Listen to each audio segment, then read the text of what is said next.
Hey, we're live. All right, Wait, waiting cool. at bated breath. Yes, yes. Session 5. Yes, I said that. Session 5 of Urban Shadows. Welcome to New Midian. Let's see. Up here we have our first star of the show, Mark. Ooh. Hey, hey. Hey, I'm in the Brady Bunch upper corner. As you are. Playing the Doc, the veteran. Center square, we have Aaron.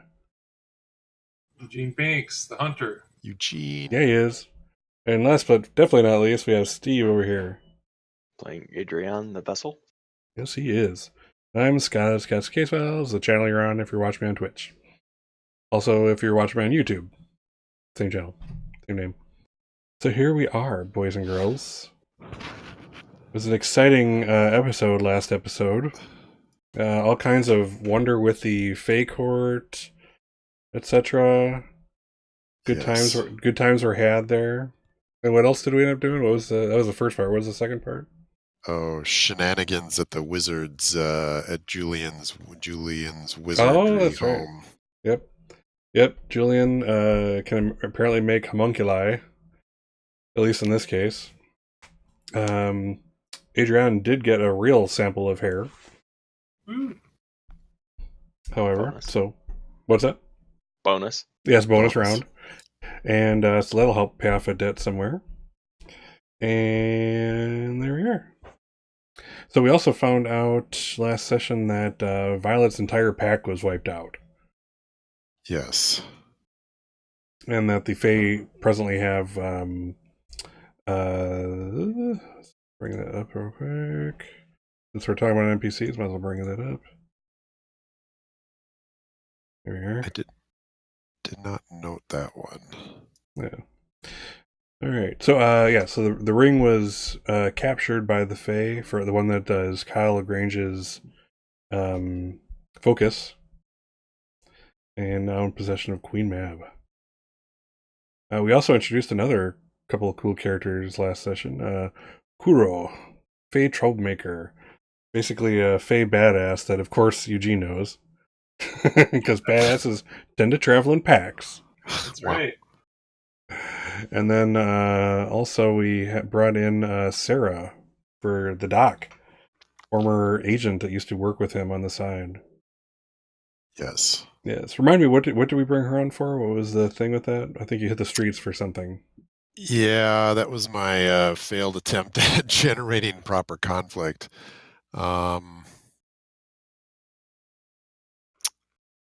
I am trying to go back to my notes, but it was so inconsequential that I didn't actually write it down.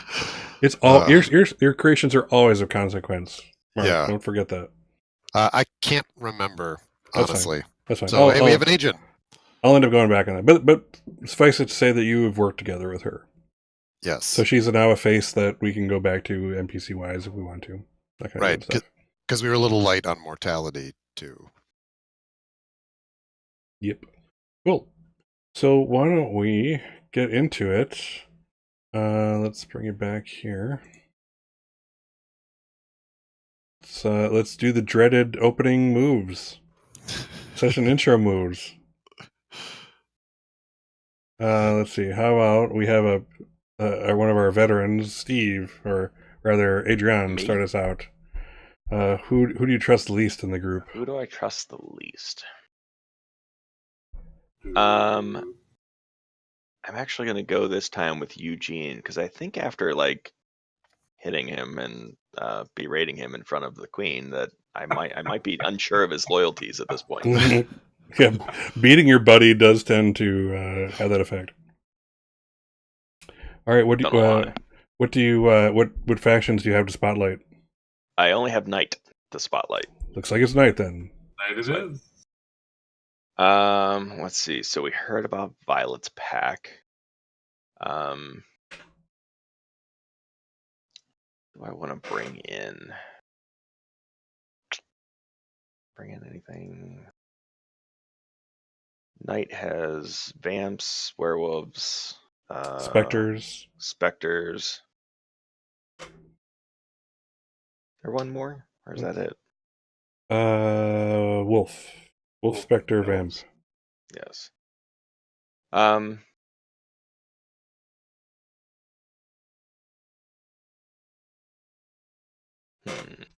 No pressure.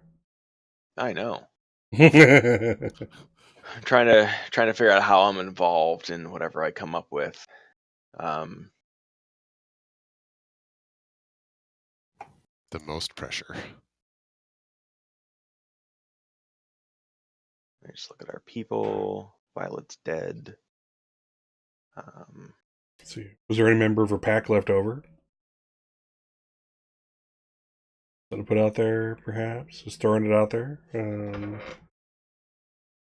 Yeah, I think I want to make it.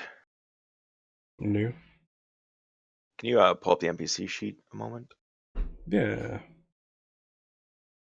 That'll help me determine a little bit.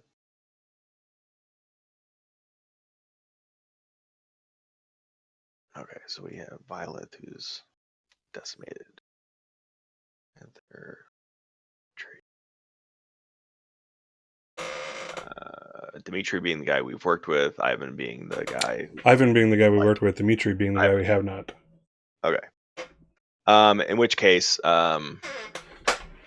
Dimitri and his goons have moved in hard on Violet's empty territory. Oh, nice. Cool. Which I think is likely to pose some problems for us. Since Ivan is in the mix and your former relations and everything, and yeah, that'll be interesting. Cool. So let me roll with Knight. Yep. Bring it back. A quintessential rumor. Session intro. That's whatever that is. A 7. Partial success. All right.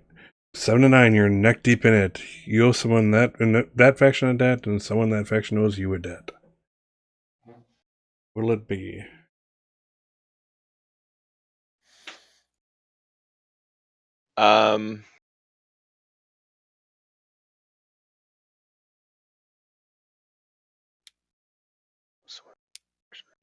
Prefer to bring in Ivan.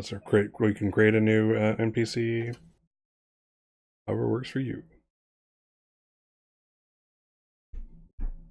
Let's see. Let's create a new NPC. Nice. I like it already. Question. We will call him Boris because we haven't used all the Russian names yet. Good one. All right. Boris No Liz. offense to any Russian all of viewers, them. of course. Nice. Who is Boris? Boris is Dimitri's second. Nice. A rather unsavory sort. All right. And I am neck deep in it, so let's say that Boris knew I'd tangled with Violet's wolves before and had me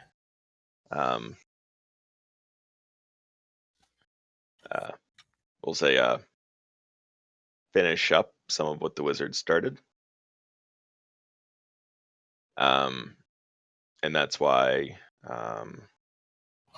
he owes me a debt. I owe him a debt.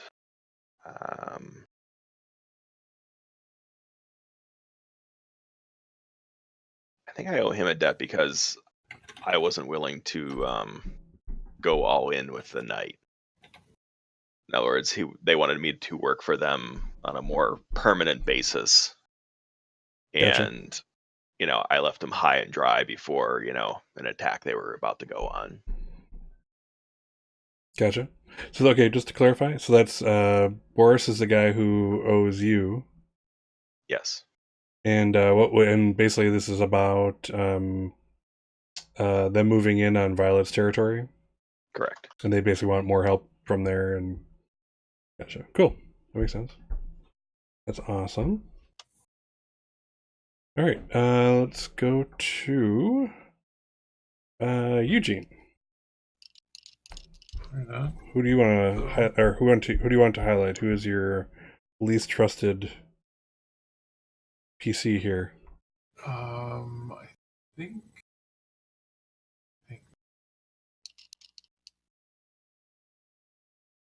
I think I'm gonna go with Adrian. Just same backhanded reason. So Because he punched you in the head last session. yeah, because I got the Um, taste marble. So I will highlight your mortality. Yep. All right. So you got mortality. What's going on there? Okay, so I want to return back to this thing going on between the Reverend James Ackle, Nice. I was or hoping that as would happen.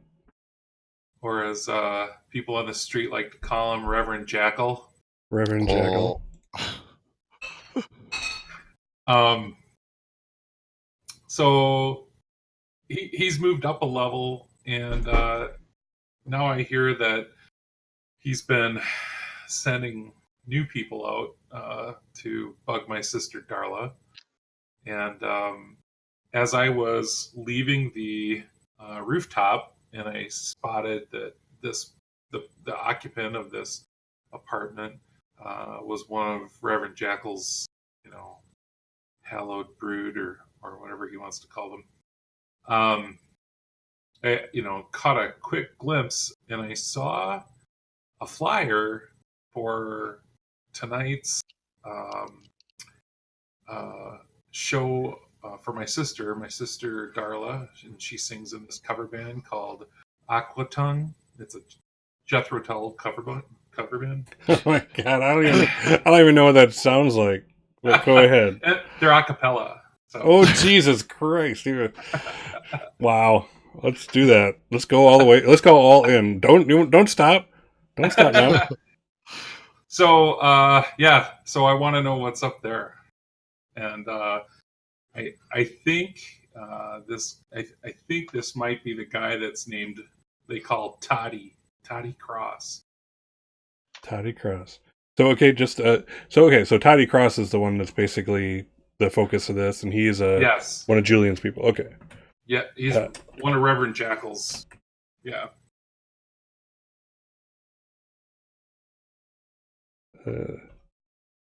Excellent. And just to clarify, so what's the conflict? So he is potentially he's kind of seeking out your sister's gig. Yeah, he's been already knocking on her door once before, and just didn't know his name. Eventually caught his name, and now put it together that this is the guy that lives here in this apartment. And now it looks like he's planning on going to my sister's gig tonight. Cool. Awesome. All right. That leaves just one more. Our buddy Doc. Yeah. Actually, I'm sorry. I'm sorry. Oops, sorry. We have to roll first. Sorry. Getting ahead of myself. Oh, we have to roll. Yep. Yes. Yeah. Roll with mortality. Roll with mortality. That was just so exciting. I couldn't help it. Session intro. Is that Yep. it? Session intro. All right. Holy 14! Whoa. Hello! Damn, boy. Oh my god. How's that work? Wow. Well, all right. 12 plus 2. Yeah. Awesome. Dang. All right. Well, I think this might be the first 10 plus we've gotten in an intro move. So good job. Nice. All right. All right. So 10 plus, you're prepared for the conflict you laid out. You've got a debt with someone in that faction, or a useful piece of information or equipment. Okay. What do you want? I have an overpowered guitar. Yeah. It's in session. Okay. Yeah. Let me just take a look at this and reread it here. So, 10 plus, you're prepared for a conflict you laid out. You've got a. What does it say? You've got a debt on someone in that faction, or a useful piece of information or equipment. Your choice.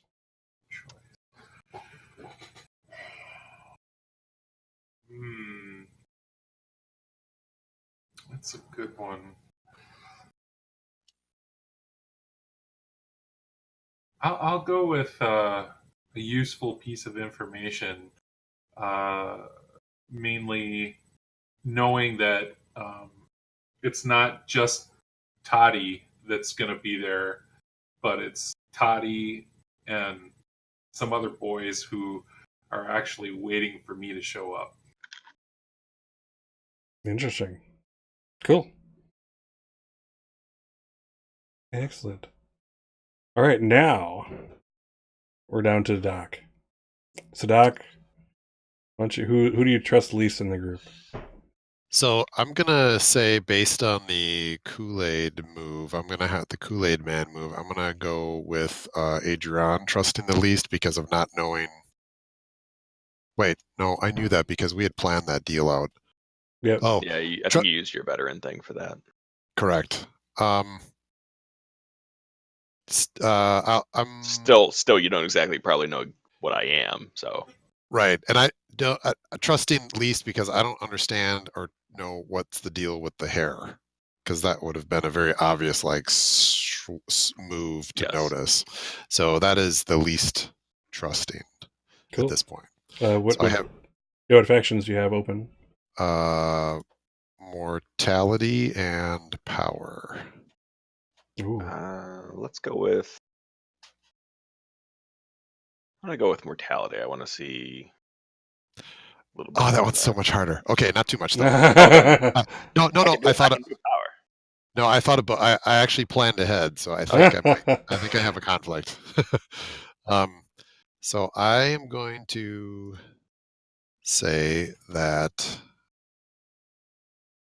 Right. So now, rumor or conflict that I've heard about the faction of mortality. So I'm going to introduce another mortal NPC, a Nice. scholar. You don't have to label them, by the way. There's just that they are what they are. You know that they're mortal okay. or whatever. Just for future reference, but that's cool. That's cool. Oh. Right, just the flavor for why. Yeah. So, what's the person's name? Chad the scholar, and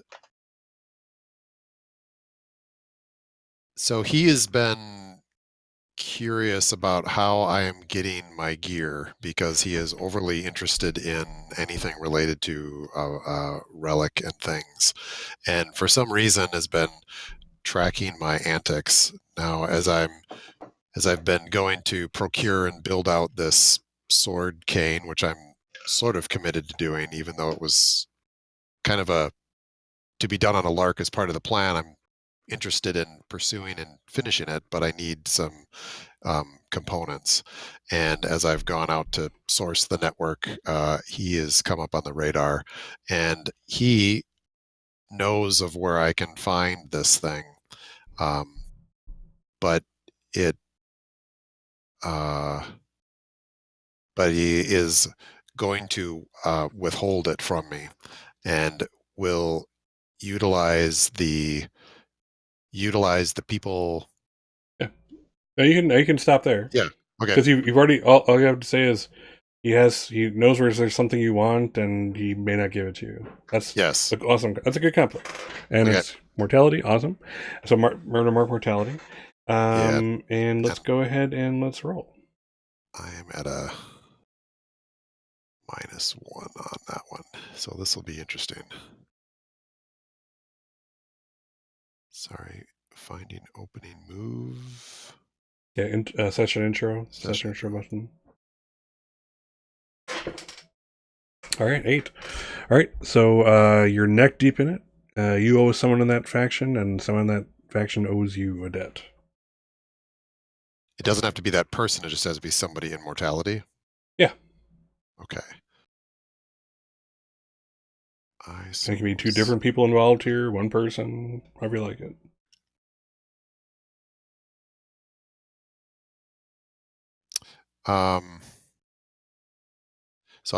So Sarah is going to owe me a debt because I need to keep tabs on Ivan. My status in where my workshop and location is constantly in jeopardy. So she owes me a debt to do some investigation on Ivan to make sure that that relationship stays intact. Okay, hold.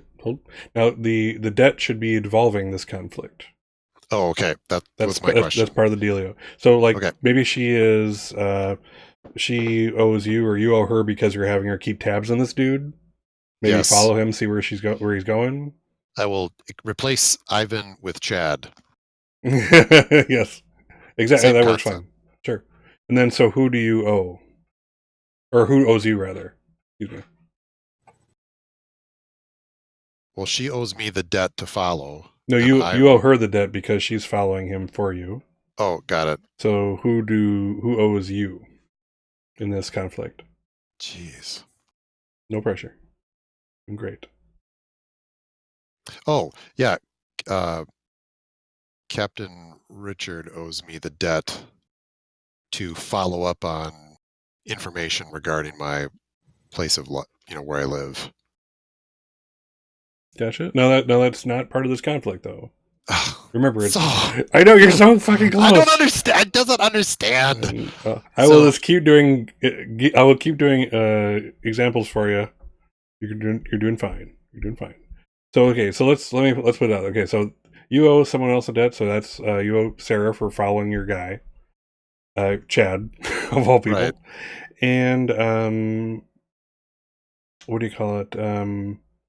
We can say you owe the captain because you were actually trying to scope him out yourself before you got Sarah involved and got like arrested. Like you were trespassing or something in order to follow him. So basically you owe the captain for getting you out of trouble. Oh, got it. And you owe Sarah. Yeah. Oh shit. It sounds so good, but it's not what we're looking for because someone has to owe you a debt. Crap. Anybody throw it out there? So okay, he owes Sarah for following. Did he find anything of interest when he was following the scholar? Oh yeah, like did he find something that someone else needed and you gave it to them along this, kind of following his circuit of dealers, etc. Or was he doing something illegal and you reported him and therefore, Oh yeah, there you go. Reported him to owes you a debt? Yeah, the captain owes you a debt. That'd be cool. For that. Okay. Sure. Let's go with that. All right, so Captain Richard Walker owes you a debt. You owe Sarah a debt. Awesome. Yes. Okay. Just a sec here. That is one thing that is that actually expressed in. Yeah, it would be cool if they explained that very clearly, that you're supposed to. It says you owe someone in that faction a debt, not necessarily. It doesn't really explicitly say not necessarily related to the conflict that you just created. It just says someone in that faction. Gotcha. Yeah, that's what what it's referring to. Okay, it's referring to the event that you've just created. Yep. Okay. Exactamundo. Cool. I'm pulling up my notes now. Did anyone take an advance? I think Aaron, you ended up taking an advance. I took 2 since I'm already marked up full again. So I took my last one, and then I took one for finishing off mortality. Is that right? Oh. Yeah. So I just went simple with it. I just added a +1 to spirit and a +1 to blood. Cool. And simple but awesome. Hideous Visage from the Vessel playbook. When I persuade an NPC by revealing my inhuman face and threatening their interests, I can roll with spirit instead of heart. Ooh. A cool one. And then have some explaining to do to my compatriots, I think. All right, let me get that popped into my cheat sheet here. Let's see here. Where is it? Oh, there it is. Excellent. Doc, did you take any advances this past session? No, I haven't marked all factions yet. You'll get there. Okay.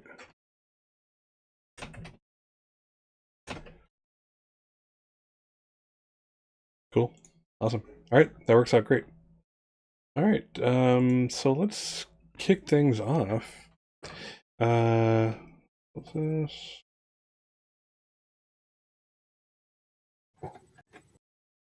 Cool. All right.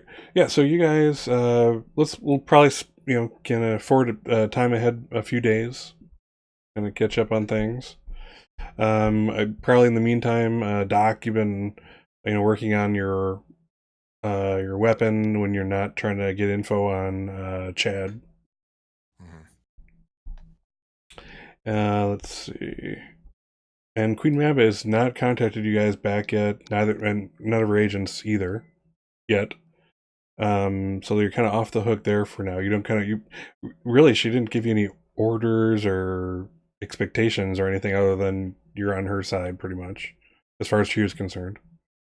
Let's bring this. And let's see. Do you guys want us? We can. What we can do is we can skip ahead to a concert if you guys would like, an a cappella, terrifyingly sounding concert. It's I'm assuming it's got to be at a bar where you guys can get drinks and stuff. Gosh knows, like at least 2 out of the 3 you need serious alcohol on a regular basis just to kind of keep from putting a gun in your mouth or something like that. With your. It is the kind of bar that would appreciate Jethro Tull. So. Cool. I'm not sure exactly what that's saying, but I don't think it's good. I think Adrian has it. So this isn't the Fey bar? This will not be the Fey bar then. They don't even know who Jethro Tull is. So what bar is it, Eugene? Oh, I knew you were going to ask that. Let's see.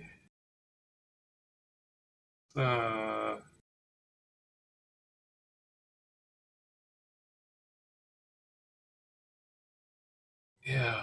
Okay, so oddly enough, it is a empty warehouse area that used to be big for raves. It's pretty much right next to the fish market where she works during the day, and this warehouse has been only barely renovated, but definitely enough that the door is secure, the bar is secure. There's a way to get people in the back. The entertainment. There is a stage. It is rickety, or let's just say roughly put together. Sound, but roughly put together. Like you wouldn't want to lay down on it. Fair. The name of the place, it's called the Night Scotsman. Ooh. Nice.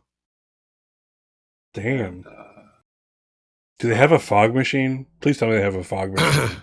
Yes. I just want them to have a fog. Okay, cool. Awesome. Have a fog machine. Awesome.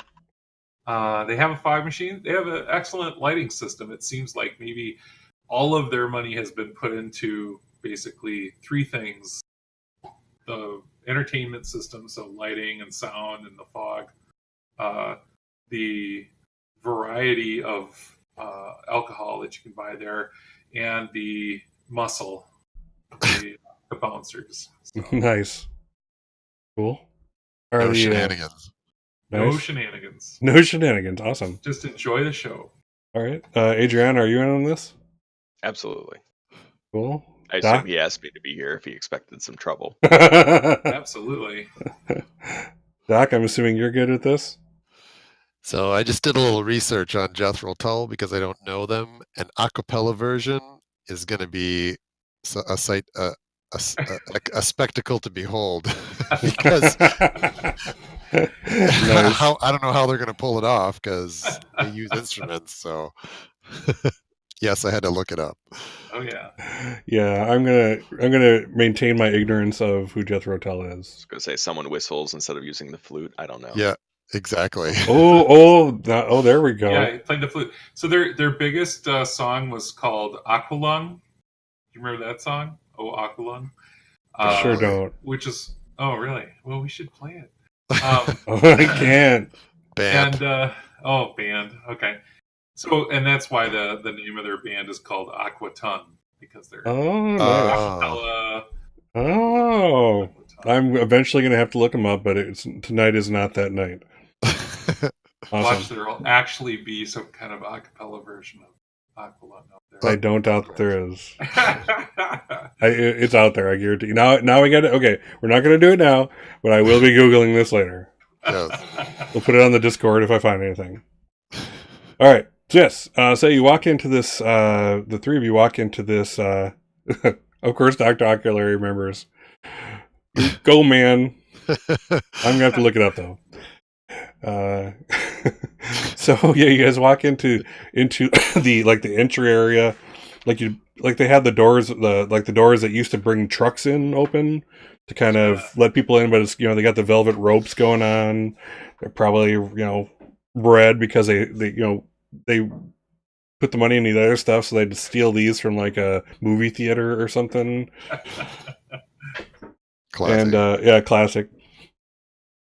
But yeah, you kind of see, and everything's kind of dark inside. You even from here, you can see the stage, which is well lit, as Eugene was saying. But yeah, you get in, you kind of walk up there, and the muscle's waiting for you. These guys are just big. They're just they're the kind of guys that like they are a V shape. They're the guy in the lead is just he has to be a professional bodybuilder, period. And like he's wearing like the slim cut like tank top, slick back hair, etc., etc. And he has a couple guys behind him, kind of flanking that door.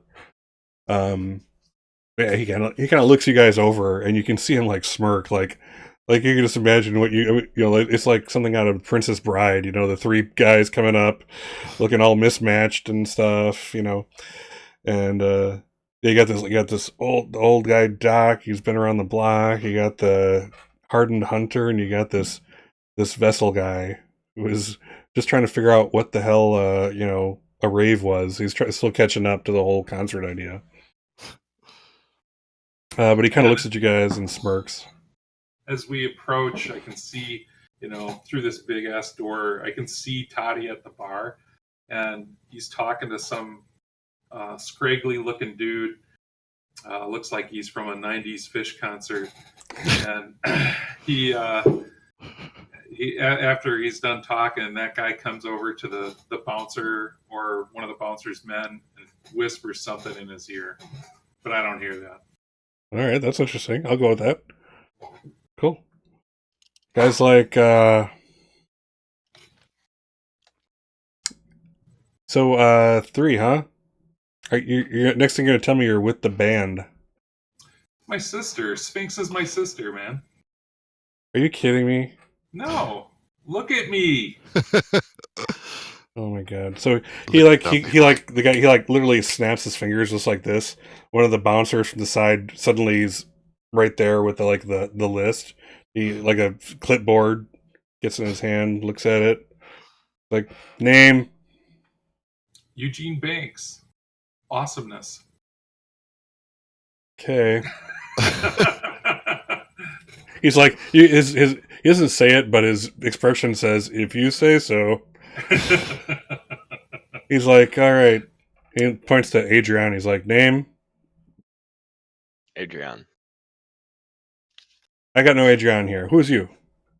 Points to Doc. Kyle Ito. Yeah, there's definitely no Kyle Itos on here.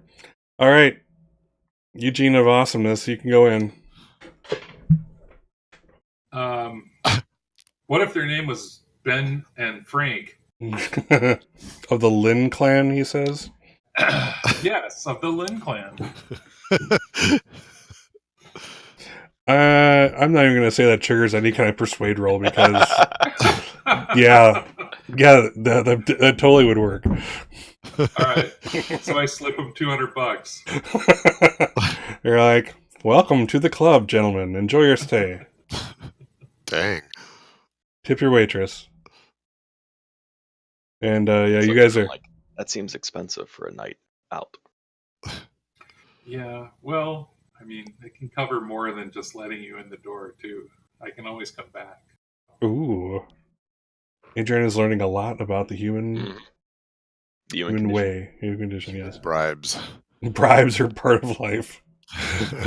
Awesome. It's like, it's kind of sad because Adrian really is, in a sense, like a child coming to the world, and he's just, learning bits and bits as he goes by.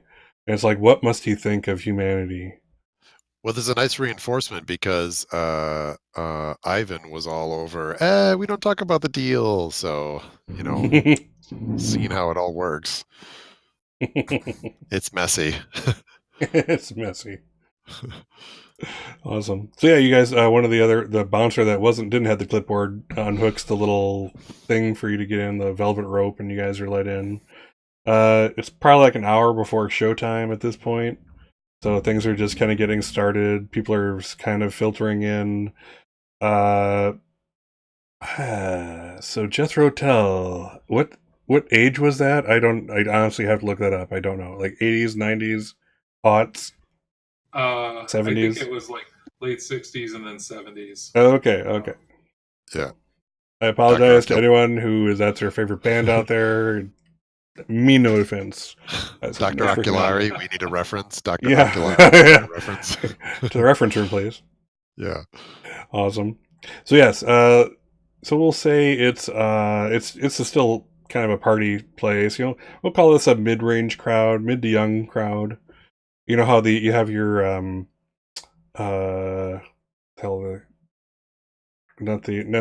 what's the people who drink the Pabst Blue Ribbon and have the beards and the White trash.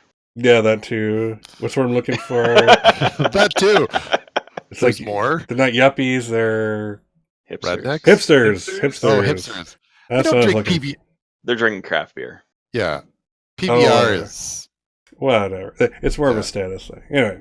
okay. So yes, it's more, you see hipsters to, a little bit beyond that, middle-aged and younger, but tending towards the hipsters who again think that this is like the most awesome thing. Like, no, you never heard of Jethro Tull, and then it's a cover band for them, so it's even more esoteric. Yes. One guy's renting space in a corner with his bicycle mixer. He sells like margaritas that he mixes by bicycling. The chain is hooked up to the blender. That's awesome. Cool. So yes, so you walk in. Here's the crowd. There's a good amount of like smoke in the crowd of various types, legal and illegal. You can kind of the lights overhead illuminate enough where you can kind of see this kind of fog above you that isn't from the fog machine because the show hasn't started yet. However, Wow. Right. it's coming. The bar is right next to your margarita mixer guy, and the bar is not anything more than like a bunch of pallets like nailed together with some plywood on top. Again, the money went elsewhere Yeah. Yeah. to the Like alcohol Guess at behind the Amazon. bar, and Yeah, you can see that even though the alcohol has a fantastic display, it's all got that kind of like roll bar or cage type stuff that could flip over it. When you're done, lock it down. nice. So yeah, they're doing all kinds of drinks at the bar. A lot of lemon drops are going around. Very tasty drink, by the way, in my opinion. Nice. Yeah, things are happening. You do see it's an hour before, and you do see like the sound techs kind of getting stuff ready up on the stage. Jethro Tull, Nice. Dr. Oculari's Jethro Tull awareness starts around 70-71. Perfect. Thank you. Thank you. Check. Thank you for your reference. Greatly appreciated. So so they're doing like sound checks up there. Again, they put money into this sound system, so that's where people are kind of focusing on. You guys are kind of as you kind of wake your way up, you do see Toddy. He's hanging out up there, and you see that I'm gonna actually let's see here. I'm gonna have one of you. I'm gonna say Eugene. Would you want to make a investigate place of power roll for me? Do I ever? Yes. What is that? Ah, there we go. So that's a mortality investigative place power. Yes. Excellent. 8. Nice. All right. Let's see here. On a hit, you see below the surface the reality underneath. So It's what? actually a 10. Yeah, it's a 10. Ooh. Oh. Sorry. I didn't scroll down. I was still in Kyle's. Cool. All right. 10. All right. So you get 10 plus. You can ask MC one question about the schemes and politics of the faction in question. But first, I'll let you know what you kind of see. Okay. And also, Mark or Aaron or Eugene rather. Let's see. Maybe it's this view that's messing with you. You're kind of low on the screen. There you go. I can't sorry. see you. I can't see you. It's yeah. I want to see your beauteous face. Here I am. Here you are. So, yeah. So as you kind of, look around, you see a place that, yes, there's probably like 3 or 4, guys just out of college spending mom and dad's money still that kind of, oh, we're going to make a new business on our own. We're going to make a club type of thing. And they You probably mean that's who owns the club? yeah, they own the equipment. Nobody, it's probably this is probably like a transient area, Right. Yeah. so they own the equipment that goes in the club presently. And they're like, yeah, we're gonna make a total amount of cash type of dealio. And it just so happens that it is a nice like place for people of mortality to meet. Um, they do have the bouncers that they pay really well, so people know that if anything starts, probably it's going to get more attention than they would want. So this is a cool place for mortality and others to come, but mostly it's almost a safe haven because you do have all this exposure. A safe haven like from all outside forces, or a safe haven where people can meet on neutral territory? I would say like outside forces. You Okay. don't see too many. You being I'll say of course you being a hunter, you probably don't see many non-mortals around here at first glance. It might change as you take a closer look, but really it's just a bunch of humans doing their thing. Humans. Okay, so what's your question? What is my question?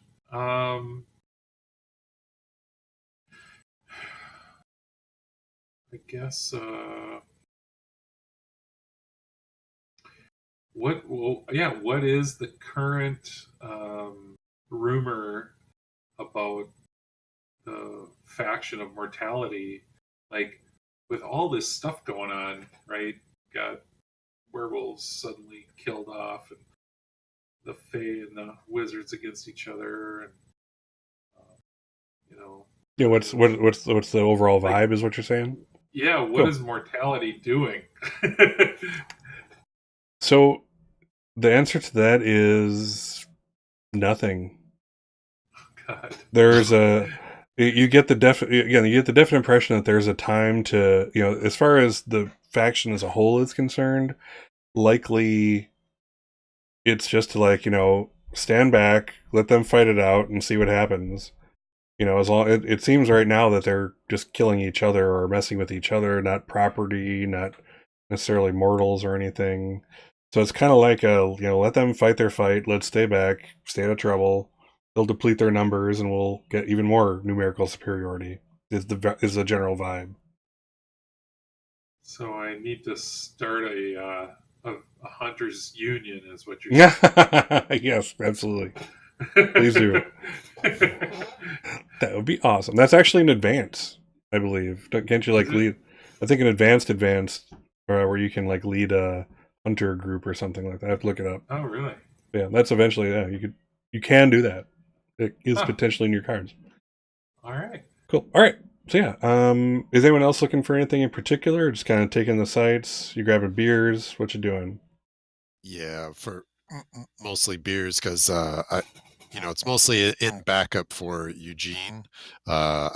Funny thing is that because everything has not been revolving around mortality for me, so everything has been outside, which is hilarious, I think. But yeah, I'm mostly just taking in taking in the scene, getting a drink, which is a good thing. Cool. I'm going for the hipster spun margarita personally. Awesome.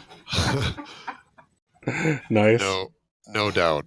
Yeah, the sanitary level of it is questionable, but probably still tasty. So whatever, you know. It Yeah. is alcohol. I mean, It's alcohol kills Yeah. everything. So also before I go on to Adrian, Eugene, have you shared with them why you're here in particular, or is it just hey, my sister's playing a gig, or I'm a little worried about these dudes hanging around her? yeah, I feel the need to form kind of a pack mentality. Not that I'm a wolf of any sort, but I want people to know. So I definitely would tell them there's this guy. I saw him when I was trying to snipe Julian. His name's Toddy. He's been bugging my sister, whose name is Sphinx, and sings in this band. You guys should come with me. I want to see what he's gonna do. Her name's Darla, right?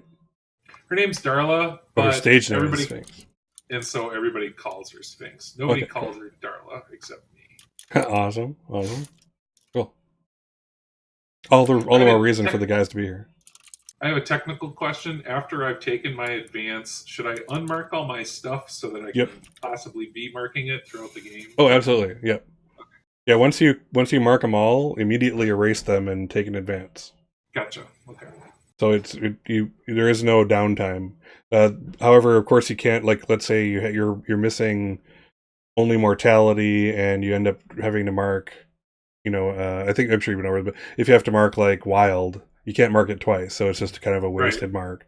But yeah, once you mark all of them, immediately erase them, take an advance, or remind yourself to take an advance, and you can immediately start earning them again.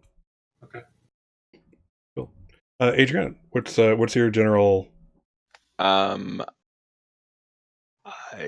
Before people, sort of split in the crowd a little bit, I'm like, do you see this Toddy here? To Eugene, do you see him here? Yes, I do. He's over there at the bar. He's got this red crimson lapel type jacket. Styling. Like, Is it like velvet? I'm not sure what it is. It looks like it might be old couch cover sewn on. Oh, a true hipster. Corduroy jacket or something. Okay. Like, I'll stay close. Don't mess with the jean jacket, because I can rock that.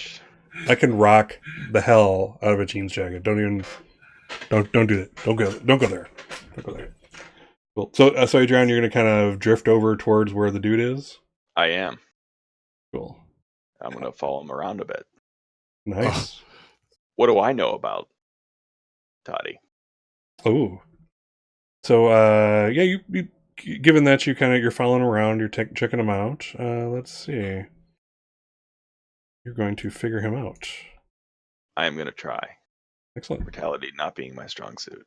That is all right. Well, actually, messy. You roll. Well, to figure someone out, you roll with mine. Figure him out. I'm gonna try that then. Maybe stand next to him and get a drink and. Oh yeah. You have ample opportunity to kind of get an idea of what's going on. Talk, or at least whatever the humans do. I'm just trying to envision the small talk.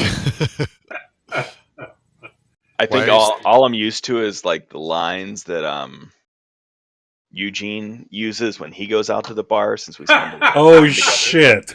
That is. So I ask him if he's if he comes here often. Probably totally inappropriate. Holy inappropriate shit! Discussions.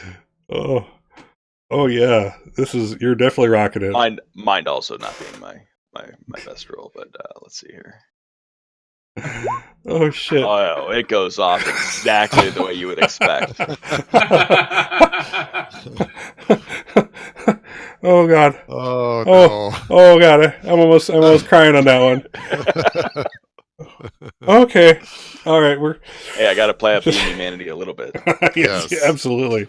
Well, that is totally in Adrian's character. That's awesome. I mean, like I said, he kind of is. he's like a kid. He's picking up, he repeats what he hears because he thinks that's the way it goes. It makes total sense. That's awesome. So you're talking, you're kind of conversing with Toddy, and he's there with a friend. It turns out. Should be a few more. Dude next to him, name's Mark. Equally, kind of very much the same, rocking the same general look, denim jacket, which doesn't look stupid on him exactly, but it's a denim jacket. Anyway, so but yeah, they're you ask the kind of questions. His friend Mark actually kind of goes to shake your hand halfway through the thing. This conversation you're kind of opening up, and he kind of shakes your hand if you'll shake it. Absolutely, because that's what humans do. Right. As he lets go, you realize that you have a folded piece of paper in your hand. Unsolicited information. Yes. It's seven numbers. It's not quite sure. It says Mark on it, and there's 7 numbers, and that's all you really know about this situation.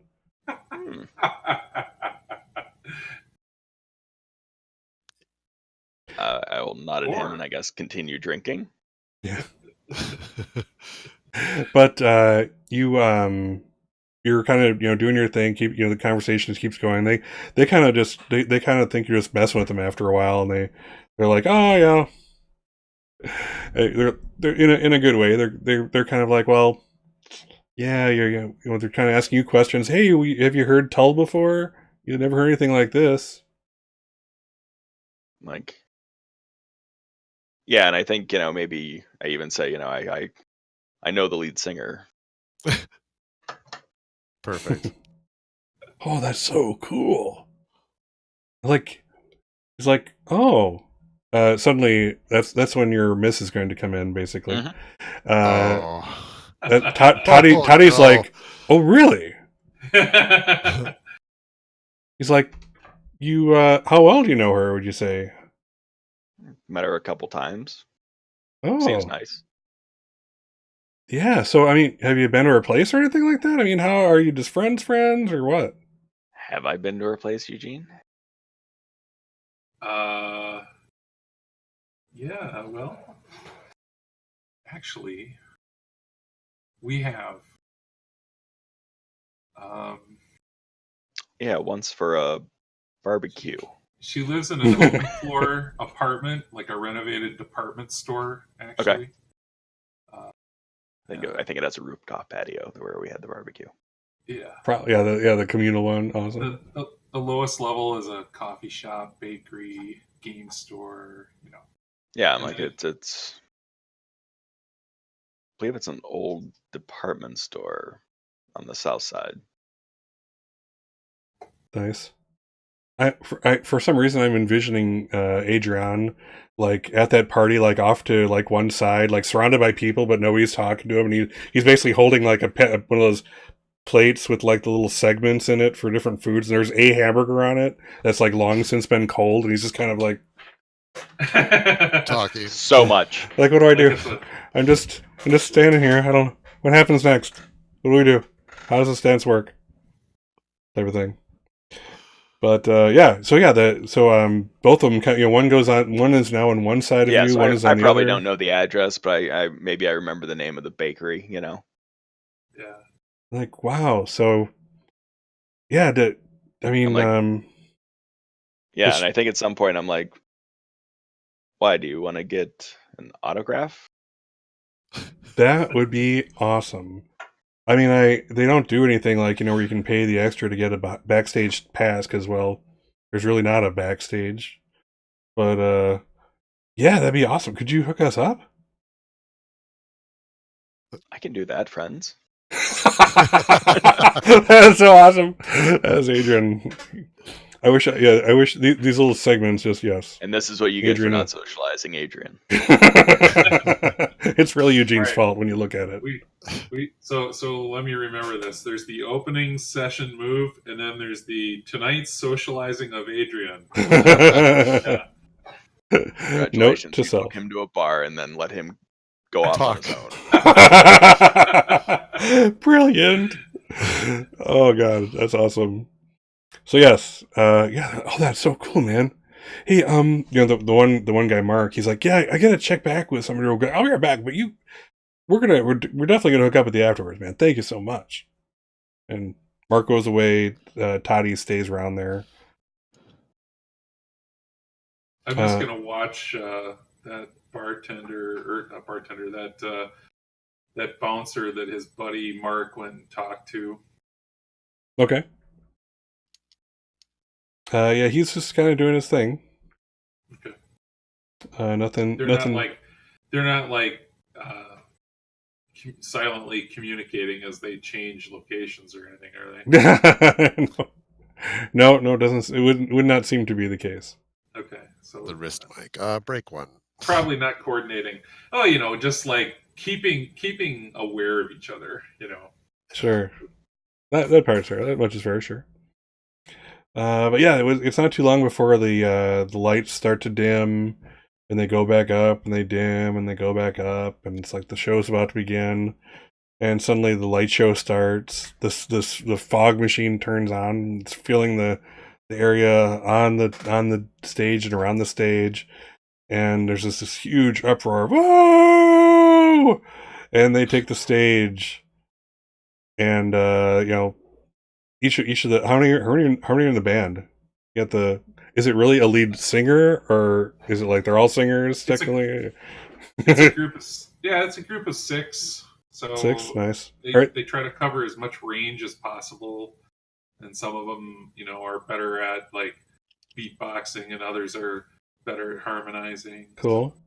Yeah, so you'll have like three that are like having their own mics, and the other three are around one other. They're kind of like the backup doo-wop singer type thing going on there. So I can't explain to you what Death Row Tell sounds like, so you're gonna have to imagine it in your own head here. But let's assume that I can sing the most famous guitar lick of theirs. Do you want to hear that? I would love to. So then I would say that the show opens up with darkness first, and then you hear the guitar lick, and then somebody's beatboxing the drum. Yeah. Nice. Yeah. Awesome. Acoustic. Yeah. Sitting on a park bench. Oh my god. Oh my god. I have to look it all up. It's horrible. It's horrible as hell. So yeah, so things start out. Let's assume it's a hit. They're awesome. Your sister really has a talent when it comes to that. That acapella singing. Yeah, and she's real stone faced too. Like she never cracks a smile ever. Is that because of like stage nervousness, or is that who she is? She's just always been that way. The only thing that really lights her up are like dates, like you eat, like Medjool dates. Gotcha. That's about the only time she shows emotion. Her needs are simple. Christmas is a very sad time. Very morose time. So there we are. Yes. So the crowd's just going wild. I'm assuming Ito's looking around and he's like, they like this? This is good? These people, not the original. And you're like, Margarita again, please keep hitting me. Save me from this. How old are you again, Ito? Probably. That's a good question. Old. So that's a you might have gone to a Jethro Tull concert. Yeah. That's kind of why I'm sort of unaffected in drinking. Disaffected. Yeah. Excellent. Cool. So yeah, the thing goes on. You see Adrian, you see Mark come back, and what you call it, the other guy, who has his name I'm forgetting. Toddy. Yeah, so he's back with Toddy, and you happen to notice that they're kind of all three of you, since you're generally kind of paying attention. You see that like Toddy and Mark are both kind of gesturing to like other people around, like about another 4 or so. Oh, really? Like Yeah. co-conspirators. Yes, quite obviously, it's not they don't do this thing well, where they cover their actions, that type of thing. Mhm. I'm But just yeah, kind so of it reeling as I see this starting to come together a little bit. I'm like, what the heck do they want her for? I just don't get it. But yeah, so things go on. They you see them kind of they do like an equidistant circle around the room, including Mark and uh, Toddy. So like they're almost forming like around the edges of the crowd. They're forming what's in essence a circle. That'd be like what I say 5, so 7 of them total. Yeah, so I think I'm still Nice. trying to stay, reasonably close to Toddy. Cool. Yeah, he I have has no no idea what problem with he's you up following to. around. Yeah, you're his ticket to the not backstage. So he's only too happy to have you by his side. He's as far as you can see, they're not doing much besides coordinating each other's places and now watching the stage, watching her. Okay. Things the crowd goes wild. They do a couple songs. And they do some talking. Hey, and I just want to Sphinx just goes. I just want to give a shout out to my brother Eugene, his buddy Adrian. Does And does the she know other old Doc? guy. Does she know Doc? Does she know Doc? I don't know. Doc, I do don't you think know so. her? Okay, let's say a no on that one. So yeah, No. my brother Eugene and his buddy Adrian. Thanks for coming out to the show. It's awesome. I love performing in front of you. This is all stone faced. Again, anyone else would be just bursting out with happiness. And she's like, yeah, so,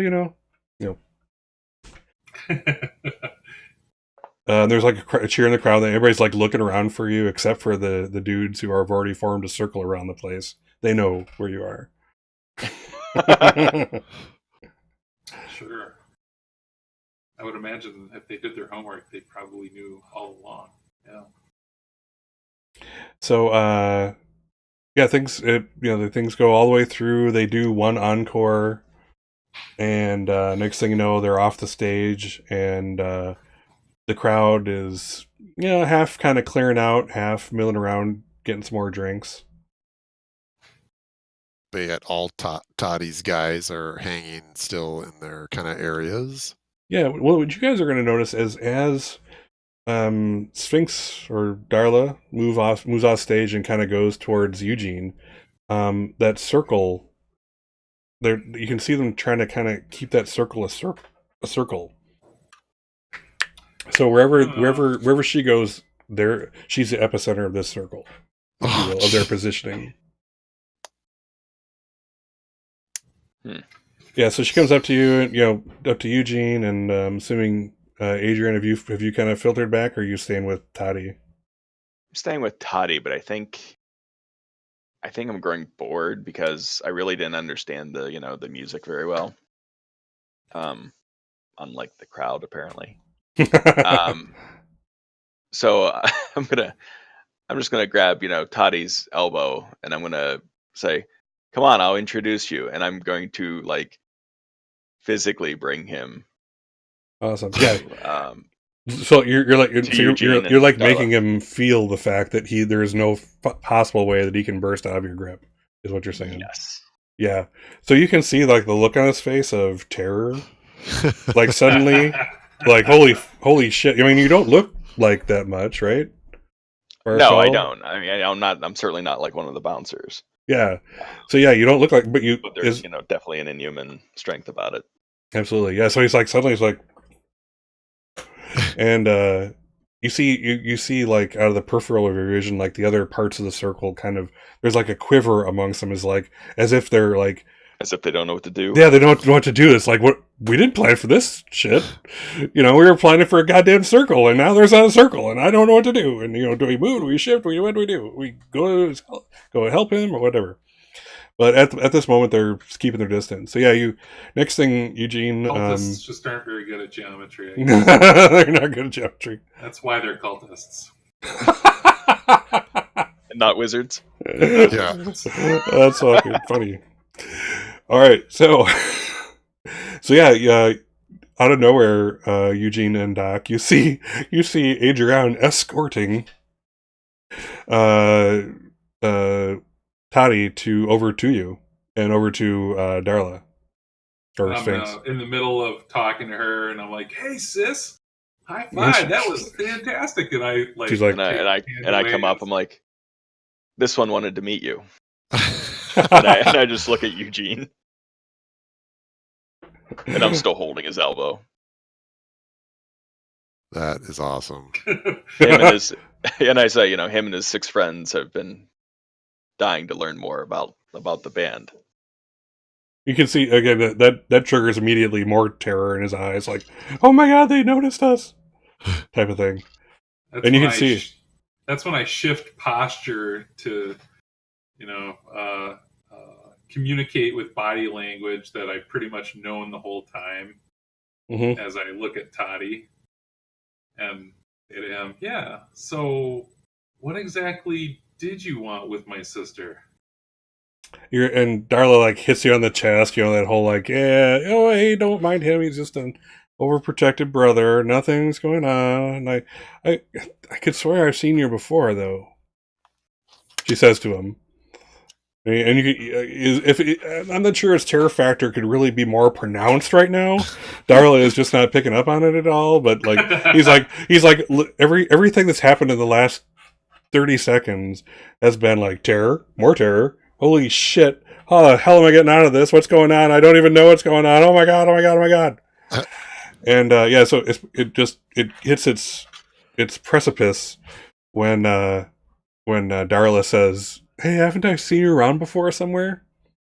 It's like, and he Give her just, this sideways glance. What the fuck? yeah, he's been around my neighborhood a bit. I don't know. So it's good to see you. Hey, yeah, she has like a purse, and she like pulls out some pictures of the band which she's already pre-signed. She's like, yeah, hey, Adrian, can you just pass these out? I appreciate it. Kisses. I look at Eugene.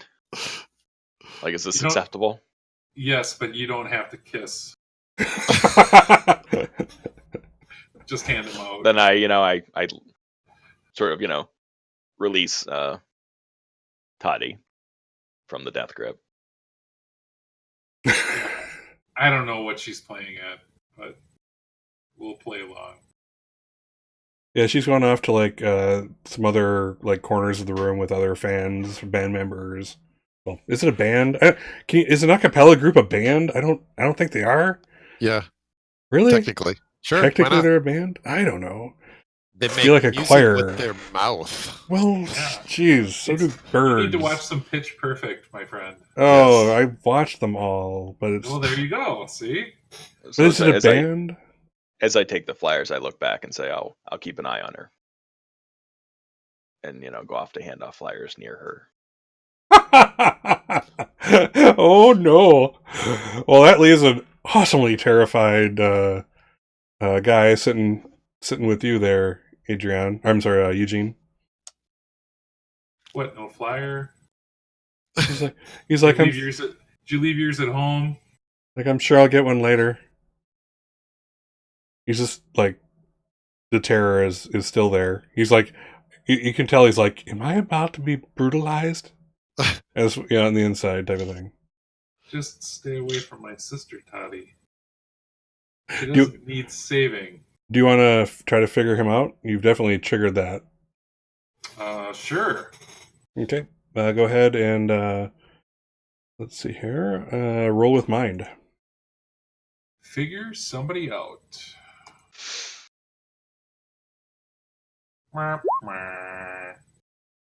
6. Let's see. And you're in the faction. You're in his faction. Mm-hmm. So you can ask a question even on a miss. Oh, nice. What do you want with my sister, Toddy? Well, from the list. Is that from the list? Oh, from the list? Yeah. I don't know. Where are we looking? Figure someone out. I'll highlight it for you. There we go. Okay. I think there's one that's basically that if you reword it. What's are your you character hoping to get from my sister? Oh. Okay. So I'll say the answer to that is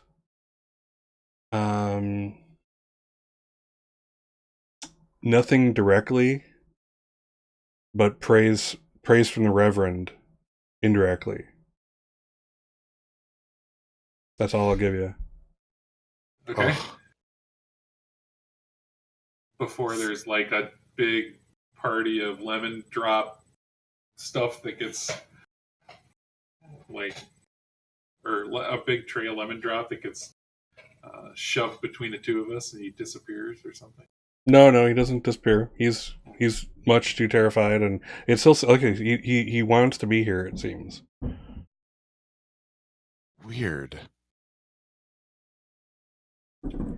Uh, so yeah, so he's just very uncomfortable. But again, you get the feeling that he still has that flight or fight in him, but for whatever reason, he's choosing to not use the flight.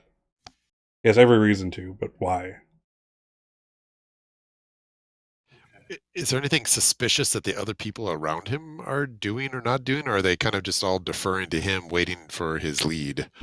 It seems like they've gone back to forming that circle with or without him, with Darla as epicenter still.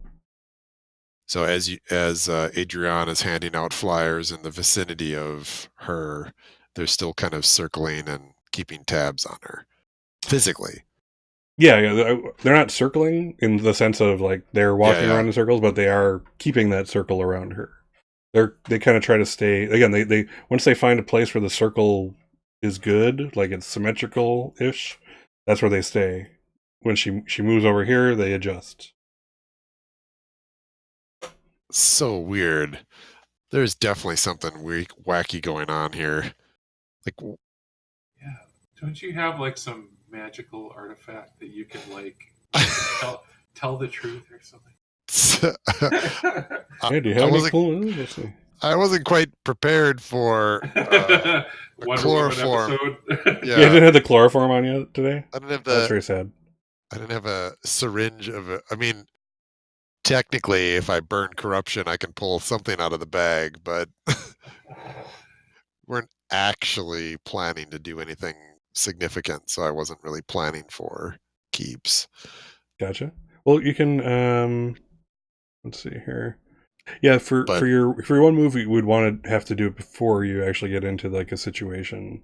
totally, So we won't yeah. do that. But yeah, I mean, you're still the doc for what that's worth. Yeah, it doesn't. It's a little bit later. You guys are kind of. He's not budging. He's not going anywhere. No matter how terrified he looks of Eugene, Couldn't you and put believe a me, tracker on him? this is not a hero. He's just kind of doing his thing. So, why don't since it's getting close to 8:30, why don't we take our quick break? I want to give you guys a bio break, and then Okay. we'll continue on. Okay. Okay. Nice. Thank you. Be right Thank you. back.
You guys are killing me.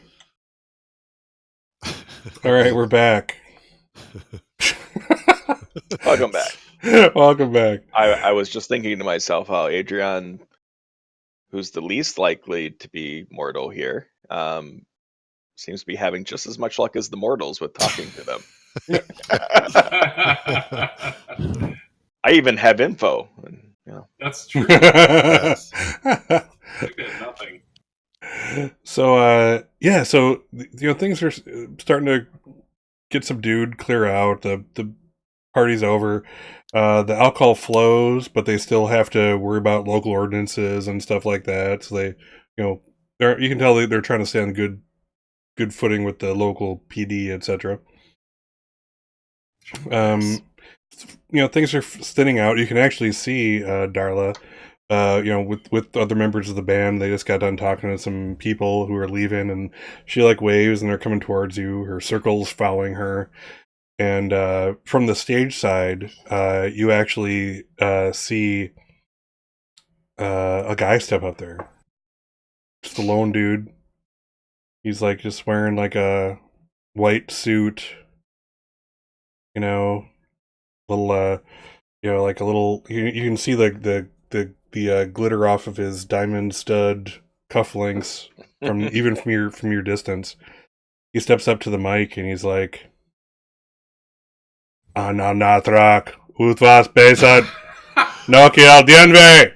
And he says this again and again, and as he does this, outside the circle, you see some other people start moving in, and they're dressed just like him. They're they're not identical twins, but this is definitely the uniform of the day is the white suit, and they're all starting to move towards Darla.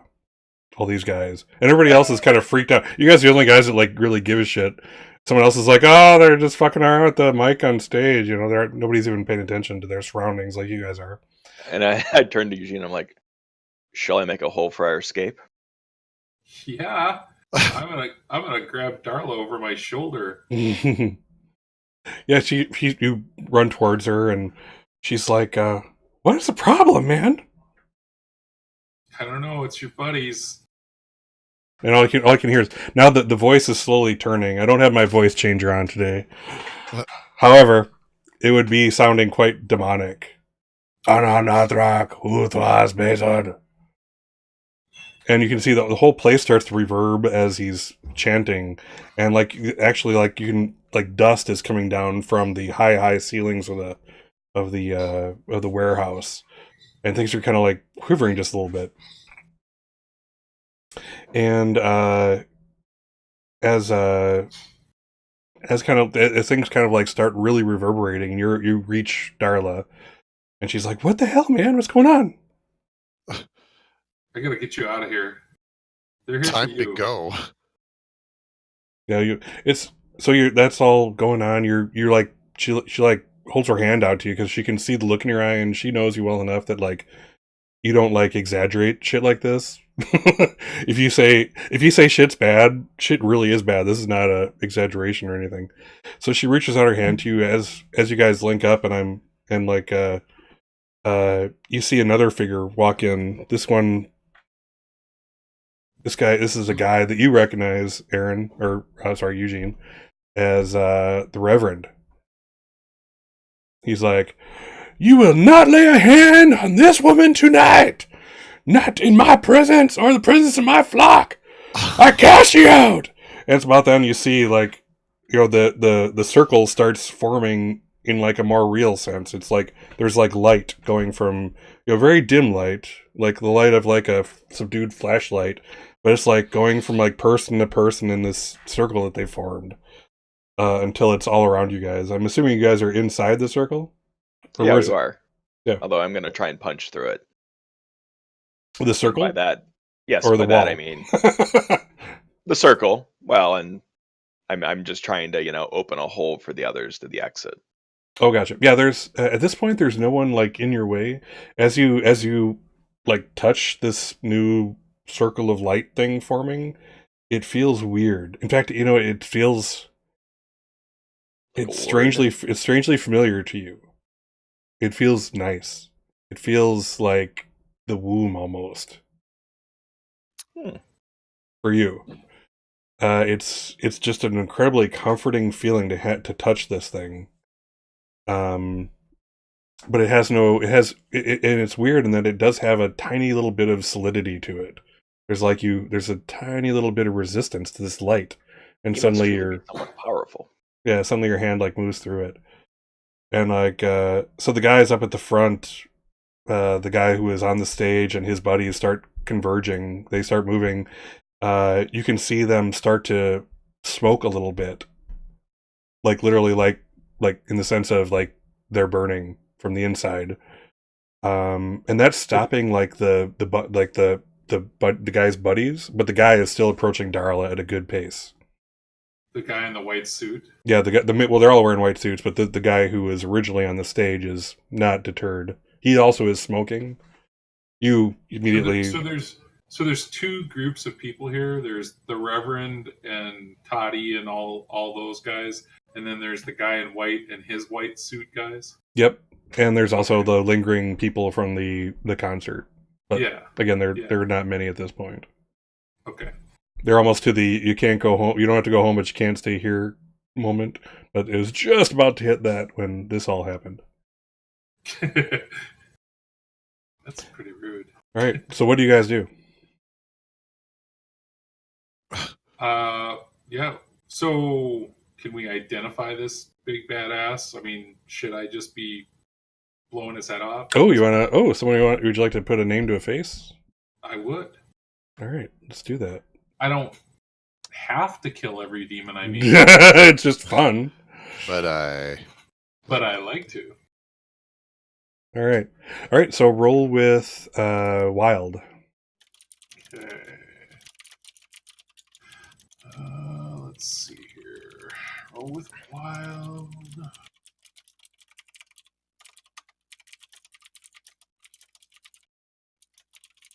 So if I do a roll with wild, does that mean I'm marking wild? Yes. This is a faction move, so you always mark with the faction move. Gotcha. Okay. Even if it fails, I believe. Yeah, even if it fails. Because you hit after one. So I think all right. What am I doing? Put a face to a name? Yes. big money.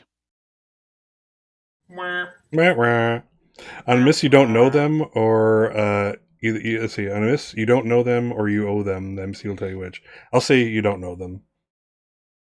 All right. Does anybody give me a good reason why I shouldn't just shoot this guy right now? Do you actually say that? You say that out loud? Yeah. All right. Yeah. What is it? What does the peanut gallery respond with? I am not into conflict, but I reach for my gun as well because it's time to go. And I have no objections. Then I'm firing. So the white suit people and the Reverend aren't together? No. The white suit Okay. people look to be in opposition to the Reverend, it would seem. Excellent. And the Reverend was the one who set up the circle, or the white suit people set up the circle? The circle was made of the what's the term again? I already forgot. They're not yuppies, they're Hipsters? Oh, the hipsters. hipsters. Yes, the circle is made up of the hipsters. Apparently, the indications things would indicate that the Reverend is with them. Okay. So I'm going to leave. So I tell Darla to go with the doc, and I get close enough to use my shotgun, take a shot at this guy. Cool. Let's see here. That's what I bring to every club night. Heck. Yeah, the fact that we weren't frisked, just saying. Exactly. You really Not want to great. know? There comes a point where you just don't want to know. You know what I mean? Yeah. All right. I will let you unleash. Hopefully the hipster that was making my margarita isn't packing on the end of his bike. Is that a 10? That is a 10. That looks like a 10. All right. On a hit, let's see. On a hit, you inflict harm as established and choose one, and you don't have to choose from the other list, which is awesome. So, Okay. What's your harm level with that shotgun? So the harm. So this is the antique silvered, high-powered shotgun. Mhm. It's 3 harm. It's got And then you six. have your that move of yours that makes it a 4 harm, right? Yes, yeah. I have the. Where is it marked? Is it a class move? Yeah, it's Deadly. a yeah. Yeah, it's deadly. It's +1 harm. Okay, so that makes it a Or 4. I'm deadly. All right, and then what thing do you want to take from that top list? Inflict terrible harm, which is 1 more harm, or take something from them. Question. Uh, hmm. Take something from them. Yeah. I want to take his voice from him. How? So you're gonna like shoot him in the throat? We'll Sure. say. Cool. Yeah. So you open up. Bring the shotgun comes up. He sees it and it's like it doesn't even register with him as like a danger. Strangely, Oh but no.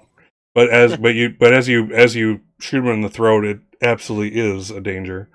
You see like it hits. You see it. You actually see his throat open up. You see like the back of his trachea.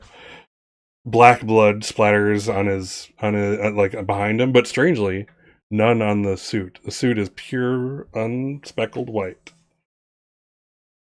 And he just looks at you and he tries to. You can see he tries to speak, and then he just grins. His grin is covered with some blood from his wound. And like you can hear like the people around him. There's like I'd say there's about 4 guys with him that are like are indeed impeded by this chant that or the reverend, and they're not on fire, but they're definitely heavily smoking now. Most except like 1 are down to like their knees. Um, but this guy's like he smiles What the hell? and he points at you. At me? Yep, and Look over my shoulder. yeah. Let's see. I'll have you. We haven't actually had to really do this, but go ahead and let's roll to keep your cool. You notice basically below you, little tendrils are coming up from the ground, black tendrils, as if to suck you into the ground. So roll plus spirit. What the? Plus spirit? Mhm. Yeah. Okay, I hit the right one. So that's a miss. All right. Oh, So yeah, you find no. yourself being like right now. You're gonna take. I'll say you take 1 harm as you're kind of forcibly brought to the ground at this point. Uh, Get him off me! yeah, Adrian, Doc, what are you guys doing? Adrian! I You think actually he hear some snickers realizes from the side of the club goers. from the hipsters. They don't get Yeah, it. I think I realize this is, obviously changed the situation a bit. And I have a feeling I'm going into a battle here, maybe. I bet you are. So I'd like to roll my vigilante move. Sure. Let's see. Sorry, just as one point, I double checked the stream. I have no idea if it's actually up. I get a black screen on Twitch. No, I see it. So Then it's me. Thank you. Gotcha. Yep, you're good. if you have an ad blocker turned on, they No. will now disable your streams. No, Or I do not. disable seeing streams. Okay, so let me roll vigilante. Beautiful. Partial success. All right, what does that give you? Let's take So a on a look. 7 and 9, I hold 2. Okay. And that allows me to redirect attacks, move any distance, intercept attacks against people, that sort of thing. Okay. Cool. So you have the con as it is. Is it where? What do you want to do? Do you spend any of that hold right away, or? I'll just read it again. It's a bit too small in there. Yeah, let me bring it up. The Revenant. I have it on one of my mini monitors. Oh, the first one is kill to say a word and disarm an NPC. One of the goons nearby. Mhm. I think he's focused on Eugene. So doesn't notice at all when I just grab and snap its neck. Weirdly enough, you feel like a hot heat off of him. Like if you kept it there much longer, you might have gotten at least a first degree burn, working on a second degree. Nice. Yeah, you totally.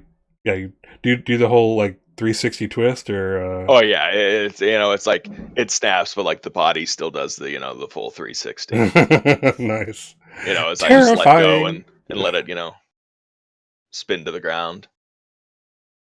Yeah, right now, so right now, Darla herself is just looking at her brother now, like held to the ground by this sudden darkness, and doesn't even notice that. Do you spend any more hold? Can I? Let's see. Redirect an attack across the distance.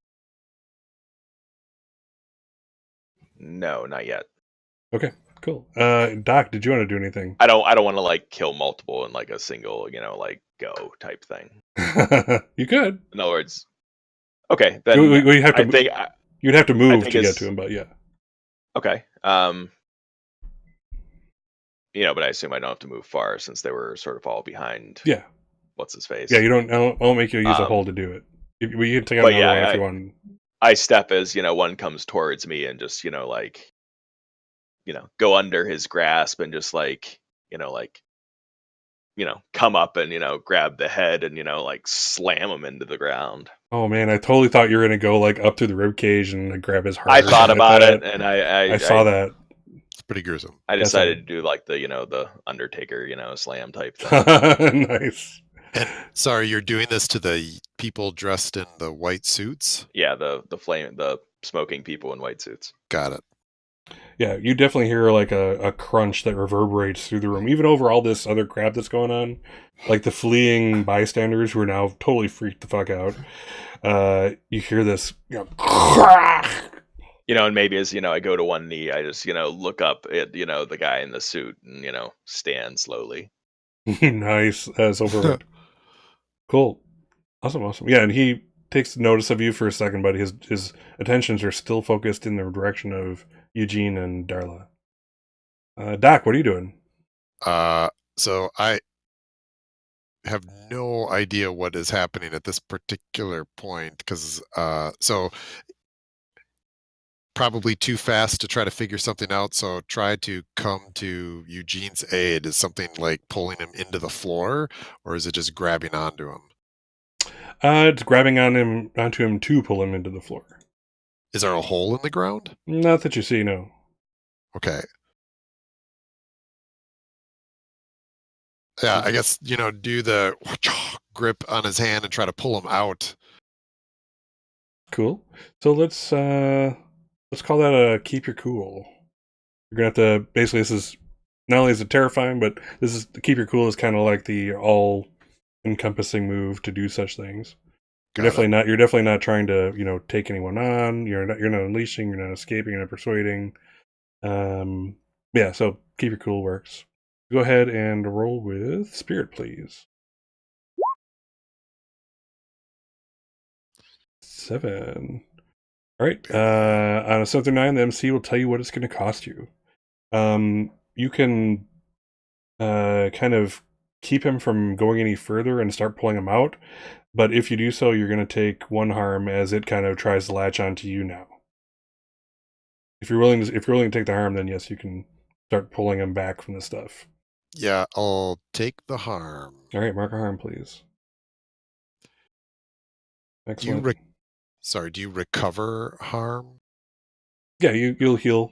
Okay. For 1 harm, if it doesn't go any higher, it pretty much is after the incident, it's healed. Otherwise, generally speaking, it's 1 a day or maybe a couple a day with actual magical or medical help. Got it.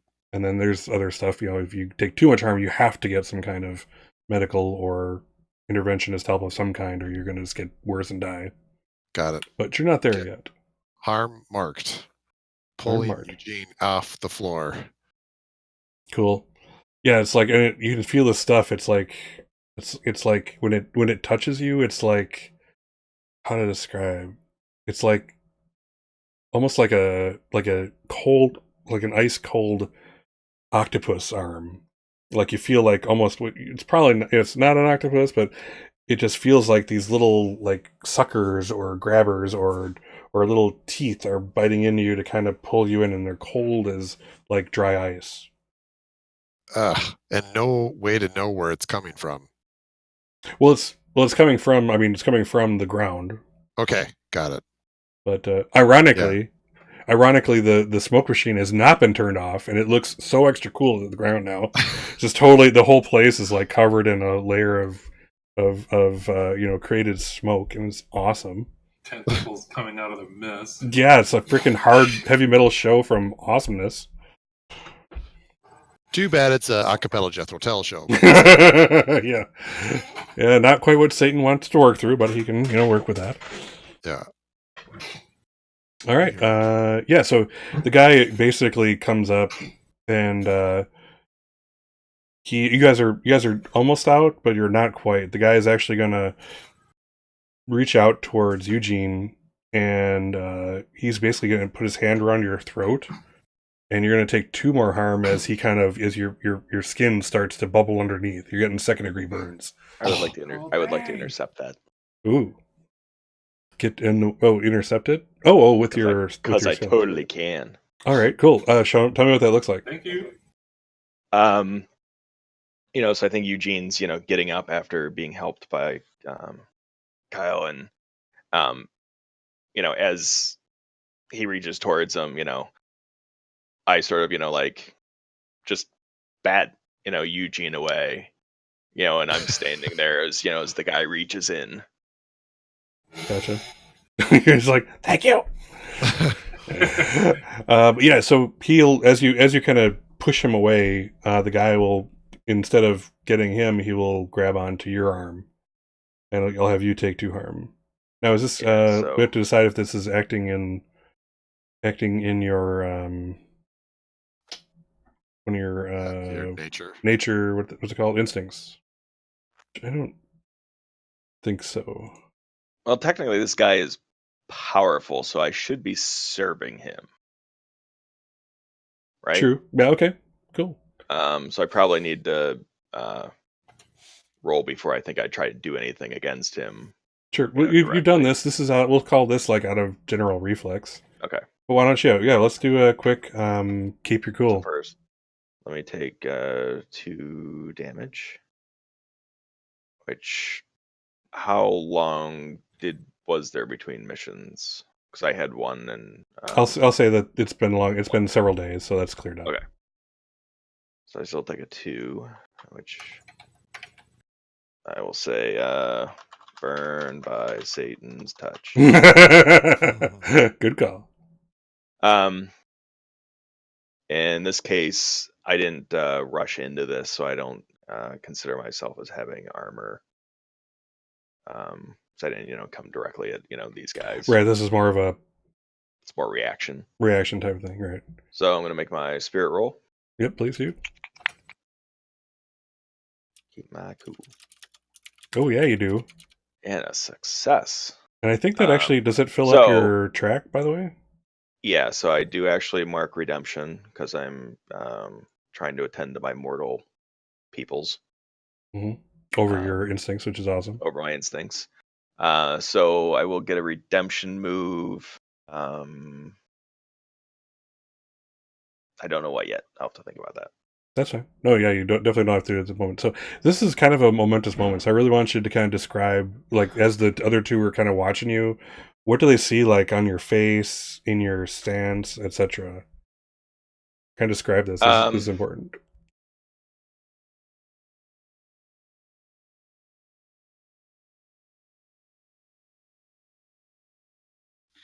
So I think what's probably most important is they see like some emotion on his face, like some, there's like he's, obviously protecting you. And while he's done it before, it's always been, sort of like the same, about as much emotion as, Darla, in terms of, how he shows it. They probably bond over that too, by the way, not to interrupt your moment. Oh, sure.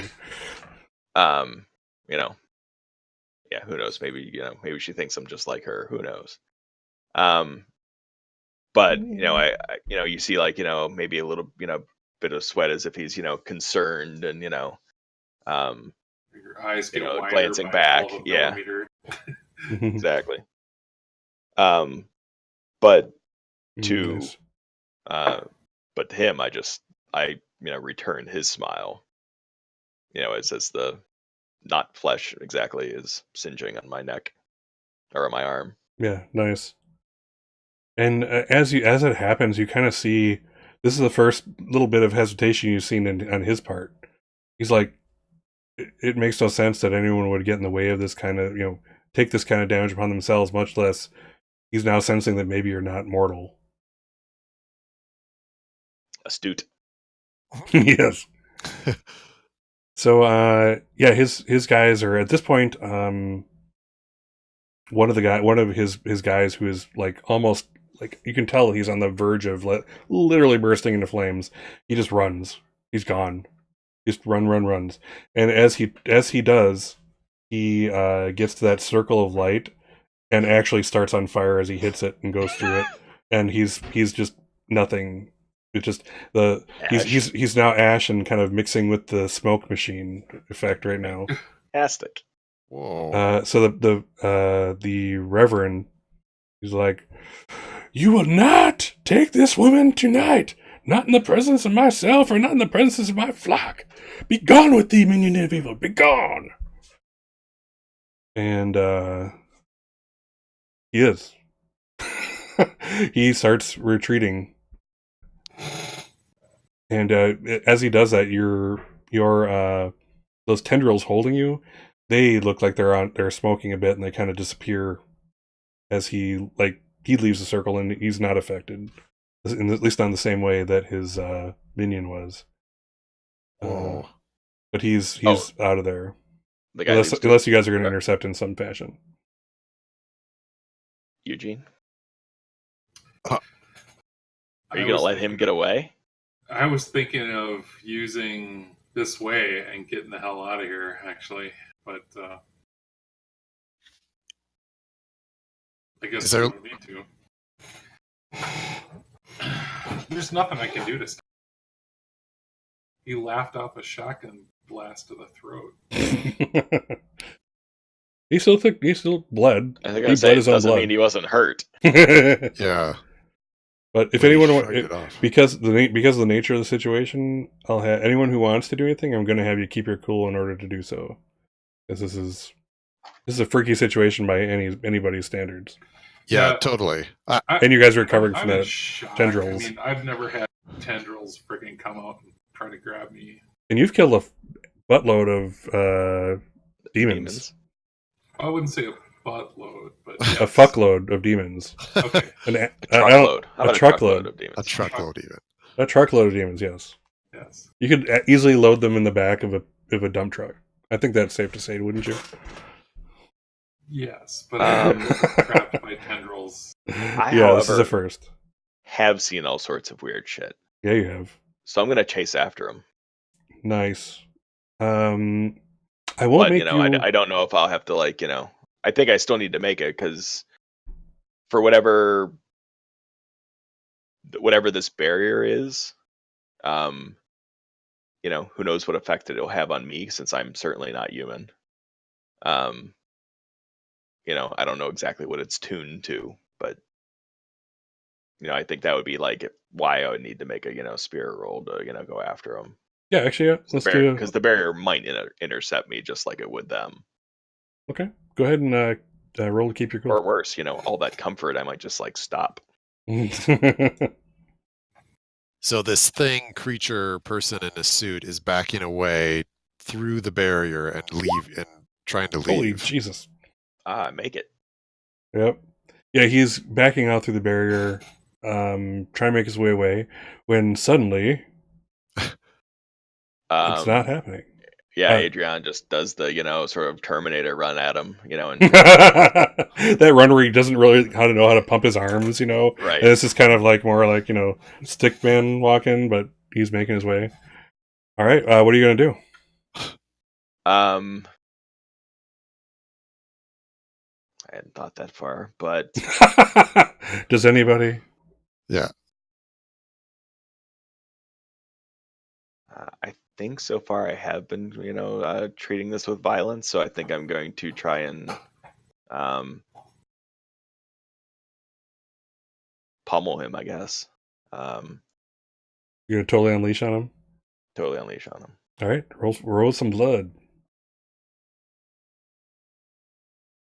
Holy. Oh, No, wait. it's just Nate.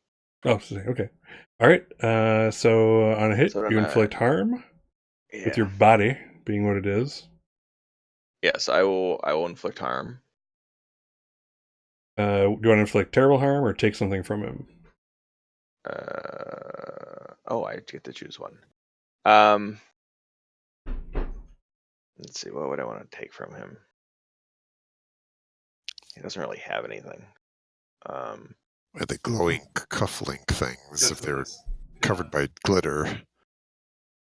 But I don't know if that was actually part of the suit or the part of the creature. Right.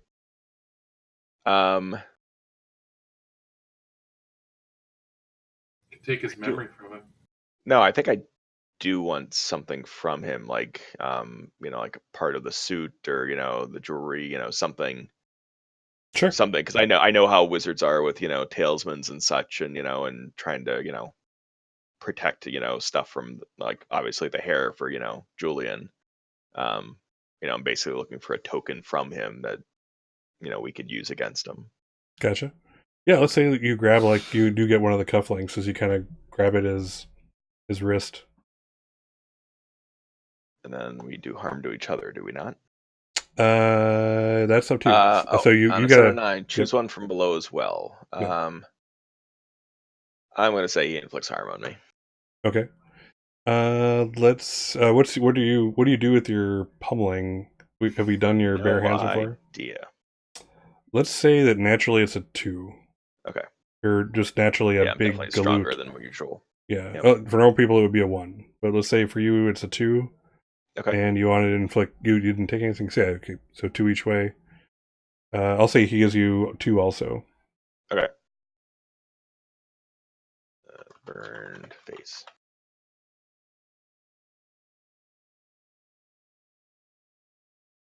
Cool. Excellent.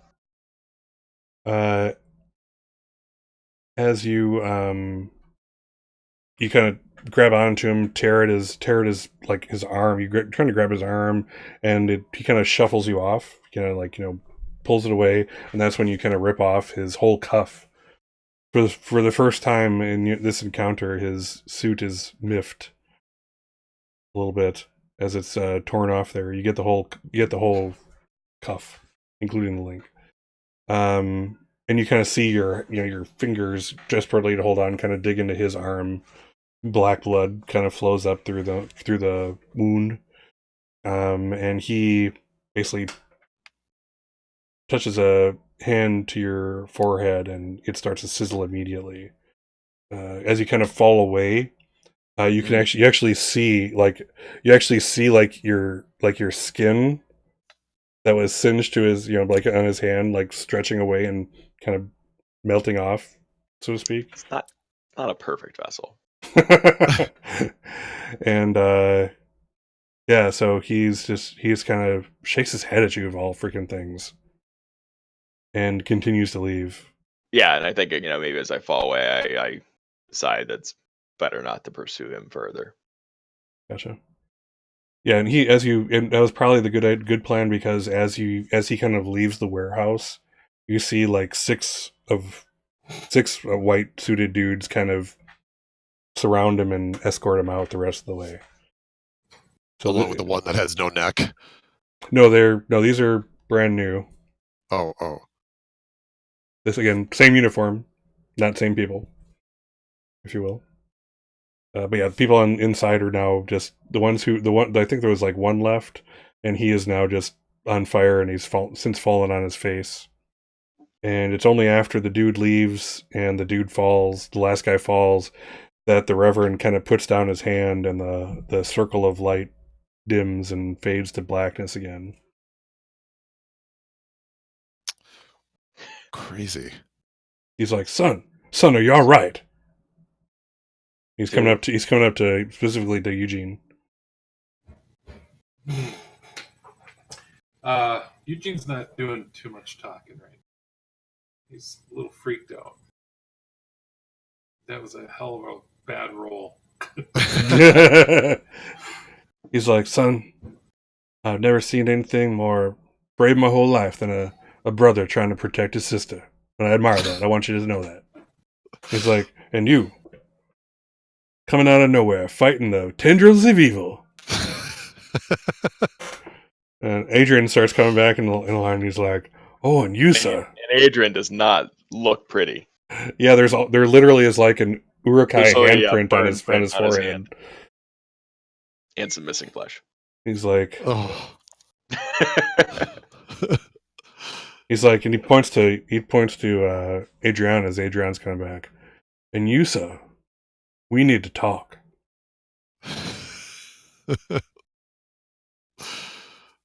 He's like, and it's his the Reverend's people, what's his face, Toddy, and the others, kind of group in now. They're closer to you guys.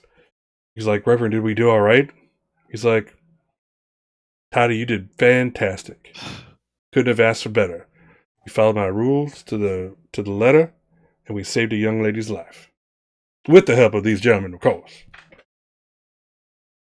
This is not what I was expecting from the Reverend. Completely expecting fanatical, like going after your sister. Like, what is the connection with you and his sister? How did you know, man? He's like, all in due time, son, all in due time. And I don't want to, and Dala, I do not want to upset you. So please, why don't you let your brother take you home, and we'll all talk this out at a later date. I look at Darla. I say, milkshake? She says, milkshake.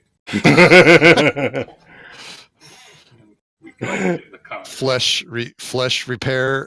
Yeah, I do actually say, I will meet you there. Right. Darla's band kind of comes around, to check on her, and she kind of brushes him off. She's, given the circumstances, she's okay. She's like, there's no need to fear. Those ruffians, those evil villains will not be accosting you again tonight. That I can guarantee you.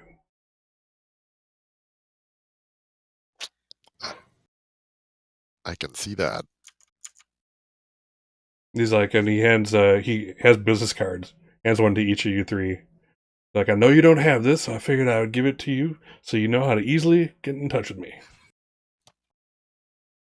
I'm Reverend Eccles, by the way.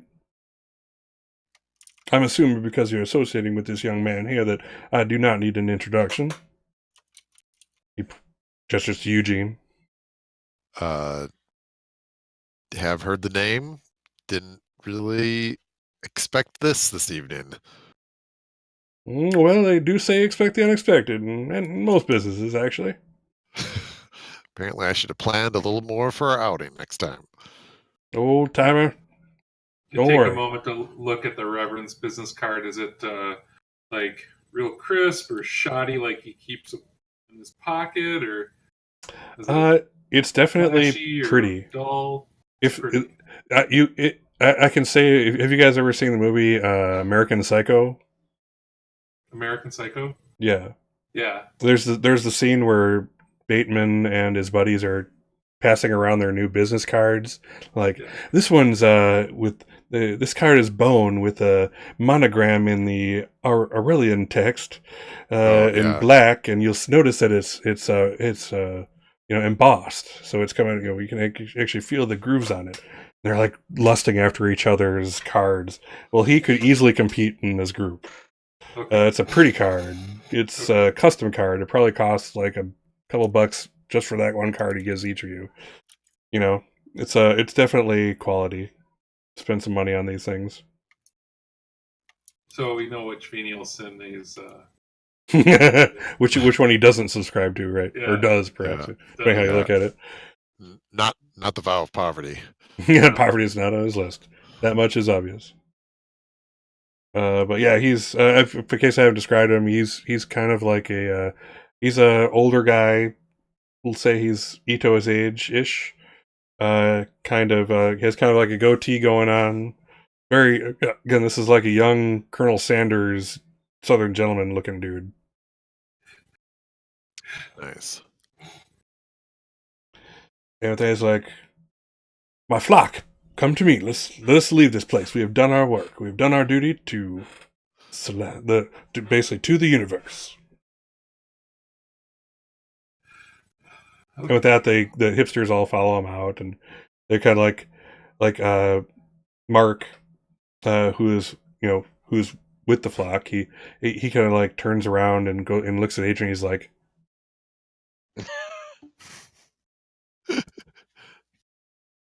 I think he wants you to call him. Yeah. "Call him I what?" look down. I look Hello? down. I'm like, oh. Put the number back in my pocket. All right. So yeah, with that, they're gone. Everyone else is dispersing out of just terror or shock or whatever. But odds are that at least whereas the gear and everything might make it to a different place, there will not be another concert / party at this location again. Not by this group. Is there anything left on the floor where the tentacles were? It's like burned ground or anything, or is it just looks like a floor?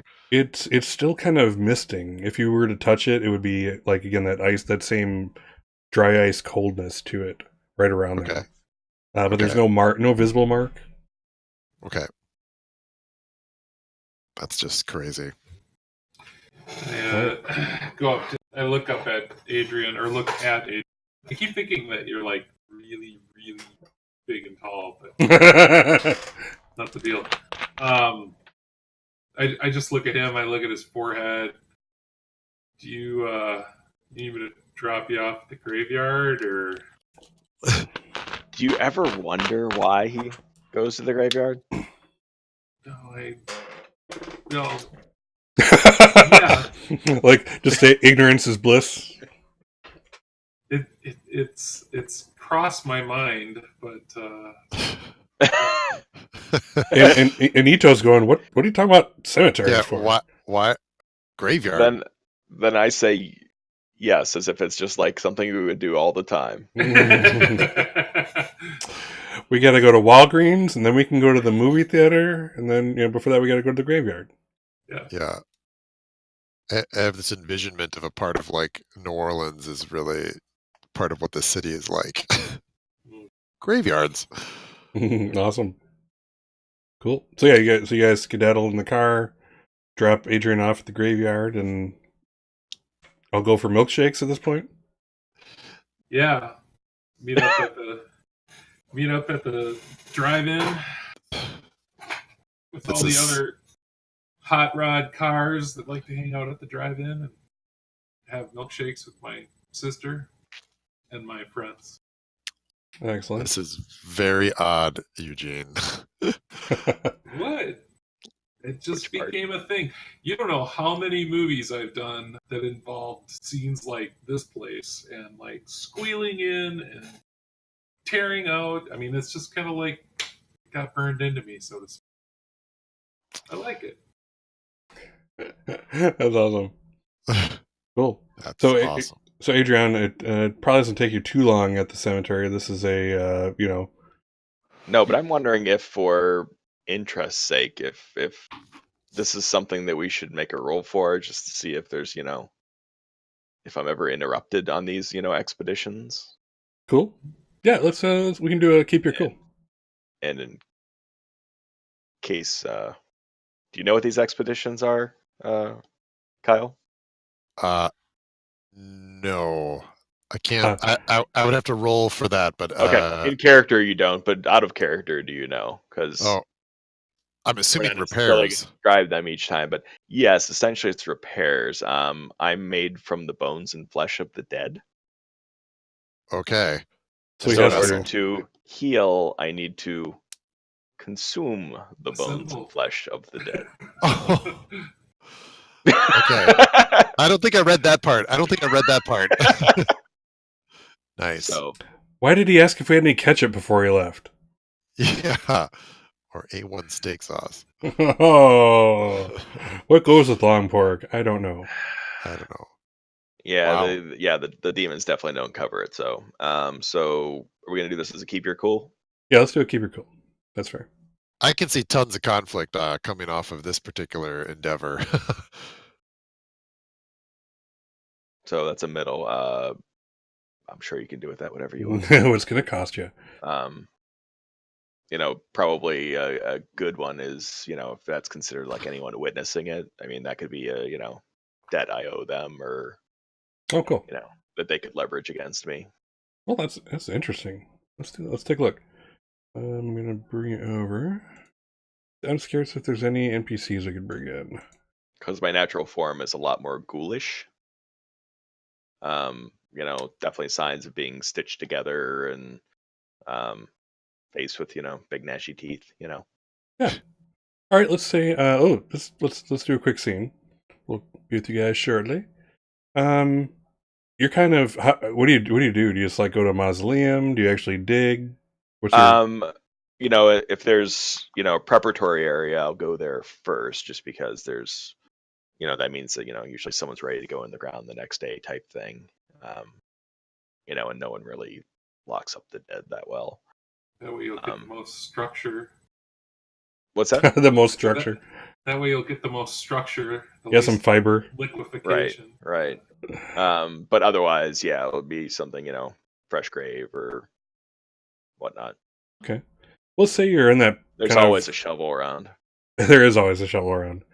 Okay, let's say you're in your kind of that prep area that you're talking about, where basically they're people are going to be buried the next day, so they basically stored them in this area overnight, from the funeral home, that kind of thing. In fact, the one you're at is probably mostly like city municipal burials, where like the homeless person, no one claimed them, and they still had to bury them, so they get basically a municipal burial plot type of thing, little tiny marker with just a number on it. So yeah, you kind of open one of those. They do like the cheapest pine that can be found, the fiberboard stuff. Kind of pure, kind of, what's the word I'm looking for? Pry it up, and the nails coming out, and they finally give way, and you see like a full corpulent male who was not the most did not have the most self-control in life, and ate many, many Big Macs until it one day killed him. And there he lies, and yeah, delicious. If not for the formaldehyde. Exactly. So, I probably just, grab an arm typically and Nah. Yeah. Yep. Oh my gosh. I'm just trying to imagine failing. He's not exactly undead, but he's pretty close. Yeah. All right. So as you're doing that, you do hear like the door's closed now. You close the door behind you. You're always very careful. This is not something someone might need to die if they saw this, if the wrong person saw this. So you're quite careful about this. However, you hear someone behind you like yeah, like yeah, I think I actually like pigeons tap dancing, turn with the arm like raised Yeah. to use it as a club. Yeah, you're looking at Kuro, Eugene's Fae buddy. And she's just kind of he was the bruiser guy. She was the troublemaker. Oh, okay.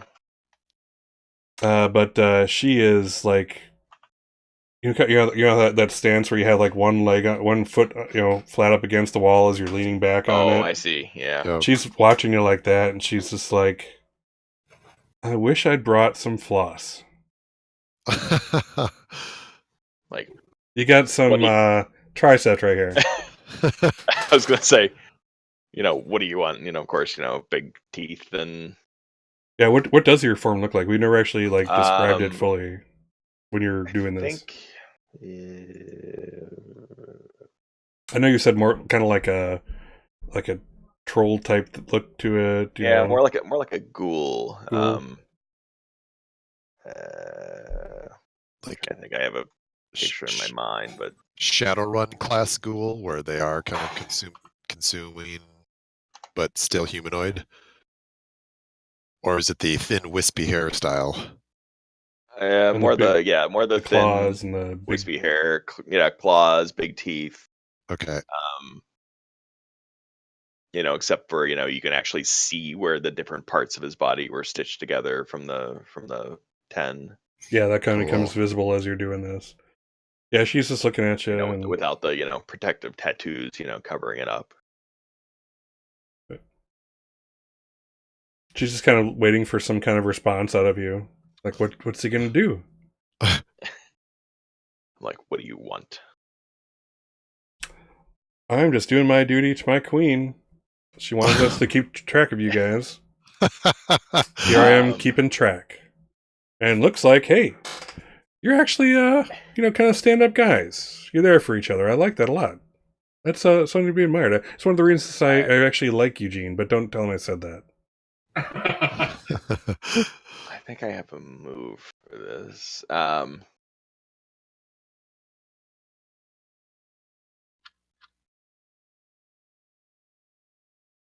Yeah, I step forward, close to her, blood's still dripping off my chin. Like, you will tell no one of this, When you're using your or I will maniacal end you. face. What Yeah, I'm using my hideous visage. Hideous visage. Let's look at that one. Let's see. I think I had that on my cheap sheet. So I'm using threats as leverage. Oh yeah, that's one you just got. Yeah, when you persuade an NPC by revealing your inhuman face and threatening their interests. I didn't necessarily reveal it. It was actually already revealed. But, yeah, true. Roll with spirit instead of heart. So, yeah. So in this case, is your spirit better than heart at the moment? Yeah, spirit's always better than my heart. Oh, good. Oh, I think I'm spirit and blood is my main. Heart is actually my least beneficial one. All right. Yeah, go ahead and roll persuade. You definitely have leverage on her to do this, I think. Let's go. Blammo. God, you guys are rolling amazingly tonight. Whoa. Crap. Let's look at persuade real quick. So on a hit they do what I ask. So I imagine maybe that's she has this info and she can still use it over me, but maybe she's less likely to report it right now. Yeah, she won't report it right now. What are your exact words? Let's go with your actual wording. I said, "Tell no one of this, or I will end you." She's like, and she doesn't show fear. She's not afraid. She hasn't even changed her stance to protect herself like any normal person would when approached by someone like you, like that. She shows no fear. It's like she doesn't really give a shit, but she's like,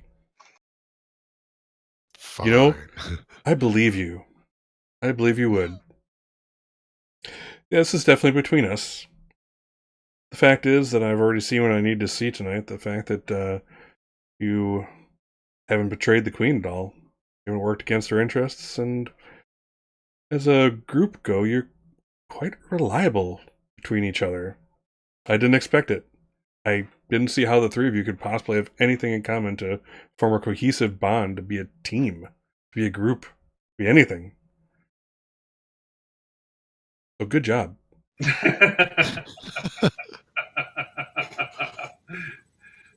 Yeah, just as she's talking, I take another bite to reinforce the fact of what I can do to flesh. Yeah. And she keeps, as you do it, she keeps going like, right there. Just get that. It's really bothering me. I cannot take it out.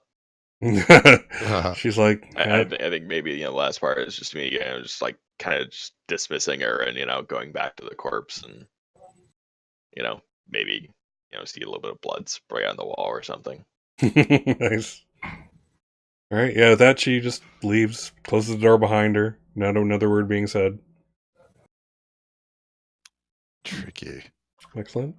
Will you, after you clean up, will you be meeting your buddies at the shop? I just grunt and nod. Yeah, I will. No, man, it's me asking you, not her asking Oh you. yeah. Of course, I will. Gotcha. Cool. All right. By the time you got there, they've already gotten a booth and probably a first round of food and milkshakes are at the table. So like Darla, you guys are sitting at this booth, and Darla is like on the inside, where she's like doubly trapped, but at least Eugene's on the outside. There's some kind of safety feeling in there. And Nice. You guys, I need 40 more minutes. I need 40 You more got this. minutes. You're good. We got this. But yeah, so Eugene's on kind of the outside, and you can see that she feels safe in that. She's like trapped yet safe. She sees, across from her is Ito, and in comes Adrian, who she's seen before, and like, There's not a sign of burn mark on him. yeah, no, there's nothing. She's like, she actually does look at you. She's like, what? It's like, What the? bro, I know you. I mean, what? It So wasn't that bad. this is I'm gonna reach for someone's fries. nom nom nom nom. Did you wash your hands? God damn it!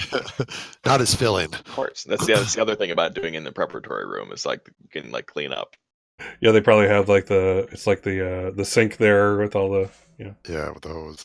Janitor always has space to clean up anyways. Very true. Very true. Or janitor, whatever they call the grave diggers.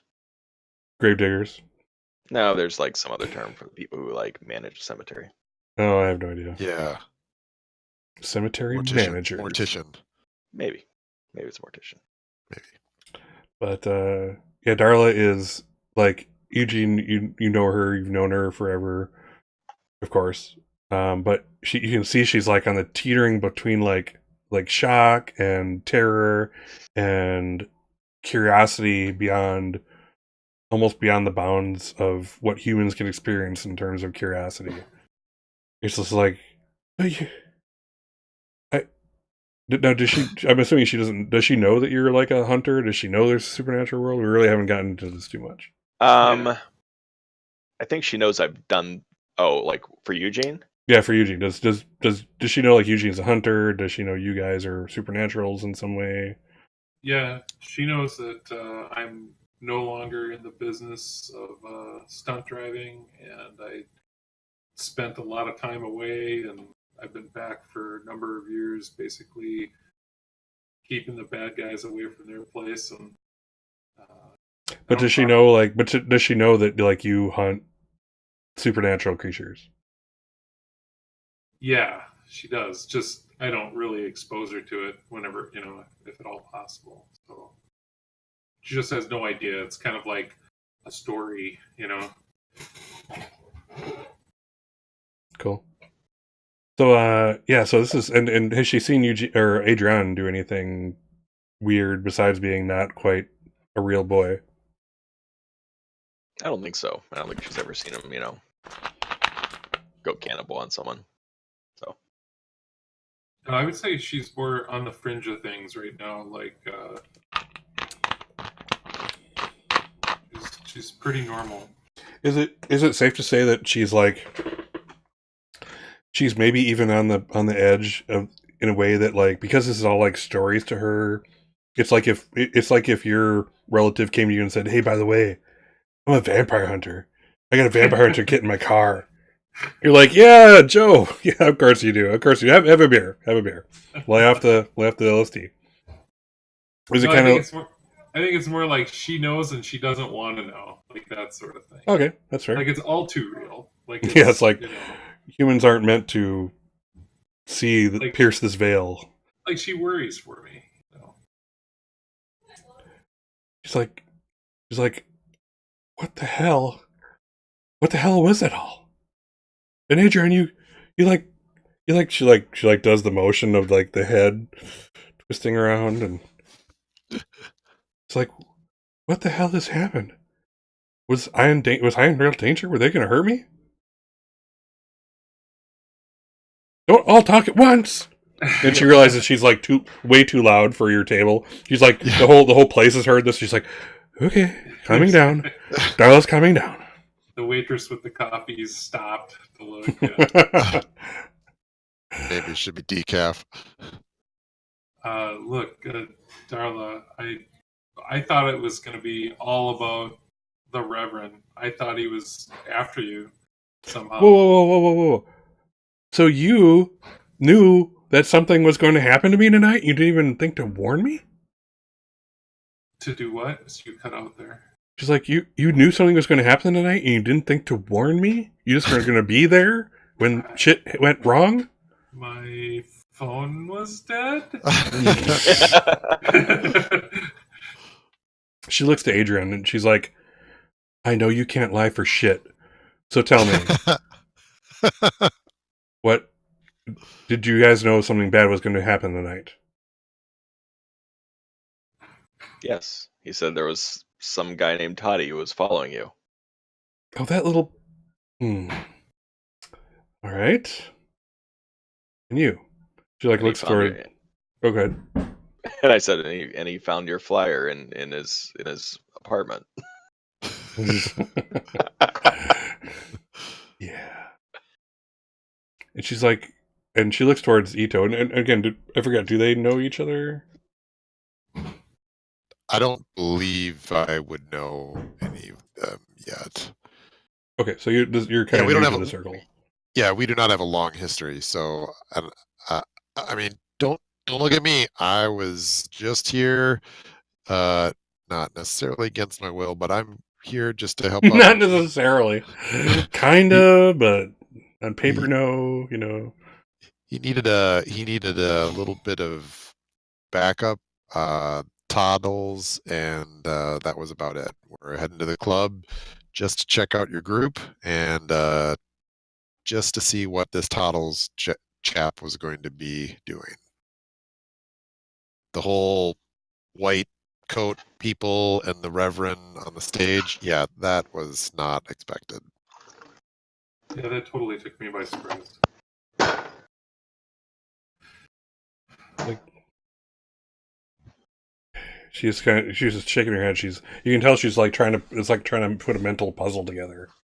So do you know these guys? I mean, I always thought from what you were saying that you really had no interest at all in Reverend Jackal there and his boys. It always sounded to me like they were always bugging you. They were bugging me to join them. They said that my soul was in danger. Yeah. I never took them like literally seriously. When people say that, they're trying to get you to give money to their church. You know? This guy actually freaking meant it. She does a little too loud. She's like bringing herself down. Like my goddamn soul or something. They wanted to take it. Well, I don't think they want to, but I think they want to protect you, and obviously this other thing wants to take you out. I mean, this other thing doesn't like you. Why do you keep saying like it's a thing? You don't you hunt these things? Don't you know what it is? Well, I just didn't get a good enough look at him this time. cover. Busy trying to blow his throat out so he couldn't talk anymore, and I was a little shocked that didn't work. Yeah, I was shocked that you even did it. It's like I never saw you pull the trigger before. Oh, yeah. Well, that's guns go boom. Now, guns go boom is the dog's answer.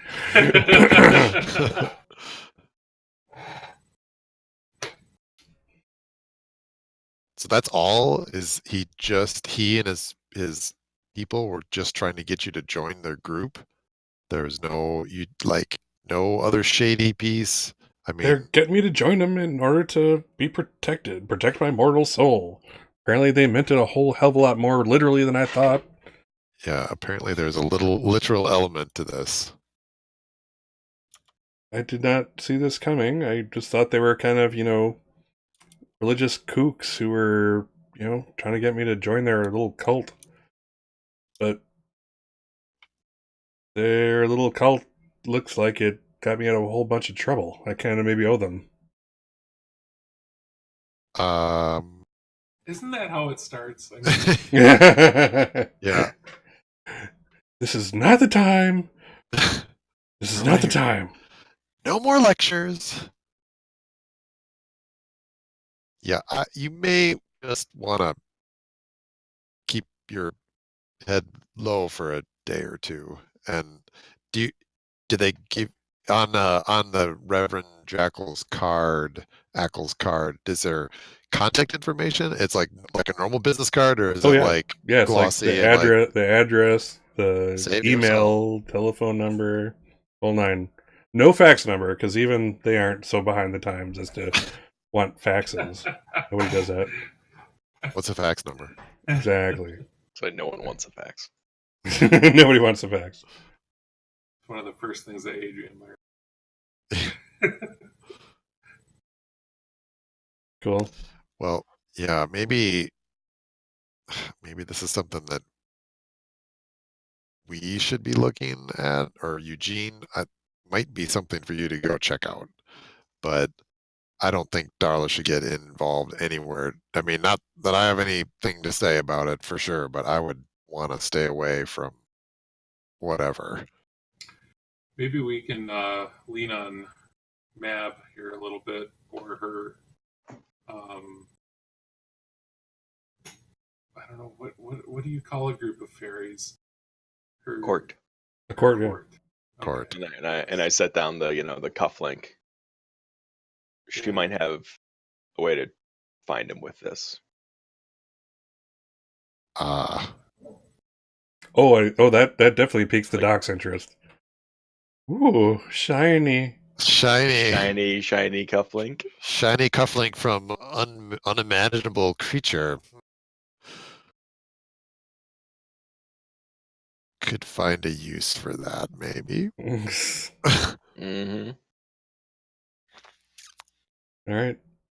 Yeah. So Well, how about we clean that ketchup off my seat, and we'll go pack some shells and go see Mab. Mab. Or maybe can we contact somebody that knows Mab? I don't know if we just saying that's a power we might not want to call a dead on that one. Okay. Is there somebody we know? Oh yeah, there's Kudo. That I continue eating fries. Fries. I know nothing. Giving you a look of, and I think I say, I'm like, isn't she too low level to deal with something like this? I don't know, man. You're more of the expert in that court than I am. So Yeah, all I know is my experience dealing with the vamps that sometimes you got to go to the toady to get to the next one, and sometimes that works too. Insightful. Very good. Let's see. Yes, and Adrian, you do know another one, the Sprite. Pixie. The Sprite. All right. We have to figure out what the difference is if there's one. Let's see here. Oh, I think there's probably a difference. a Pixie Vessel. A Shara. Another one. Like, I know Ashera well, and she has Mab's ear. We can go to her. Yeah, that would be better. I'm just saying, I don't want to get in. I don't want to get kidnapped again. The whole Black Hood. I'm trying to avoid a direct interaction. Not twice in a week. Yeah, once a week. That's kind of standard. That's Wednesday, but twice a week. That's overload. Once a month is the bare minimum for getting hijacked by a bunch of Fey toadies, Fey court members. And I do add in, like, and she owes me. Ooh. Ooh. At this point, Darla is just like her mouth is agape. There's there's all these politics being talked about, all these different factions and people and fairies, and this is like, I'm out of here. Who can give me a gun? She kind of gives who I need a gun. Who has a gun? Done. You- I think you better stick to throwing fish. Speaking of which, you do work tomorrow morning. Oh my god, you have my schedule? Well, Jesus. I thought I was afraid of the guy from tonight. I buy seafood too, so Was that a no on the gun thing? Do I not need a gun? if you really want a gun, I'll get you a gun. But first, we are going to train with that gun. I'm not just going to give you a gun. And she kind of gestures at Ito. She's like, gun go boom. What else do you need? Practice. Yeah. You can come by the range, come by the place, plenty of place to practice. She's like, really? Yeah. Absolutely. You should not just be given a gun and going crazy with it. If you might remember, it didn't matter that he shot the throat out of a thing and it didn't even buckle. Is that supposed to make me feel better? You're really bad at this part, don't you know? Yes. Apparently I'm very bad. I'm just saying. She kind of is trying to kind of muscle her way out of the booth. She's like, bro, talk to your friend. Let's get some time set up at the range. I want that gun. But for now, I got to get home. Okay. Done and done. All right. She's gonna scooch out. Past you. Get out of the booth. Does she have a way to get home? Is she nearby? Like, she brought her own car when she was coming over here with you guys. Oh, okay. Oh, she met us over here. Okay. Yeah. So you watch her get in her car right out in front of the place. Get in. Lights go on. Drive away. Gives the obnoxious little sister wave. Yeah. Asshole.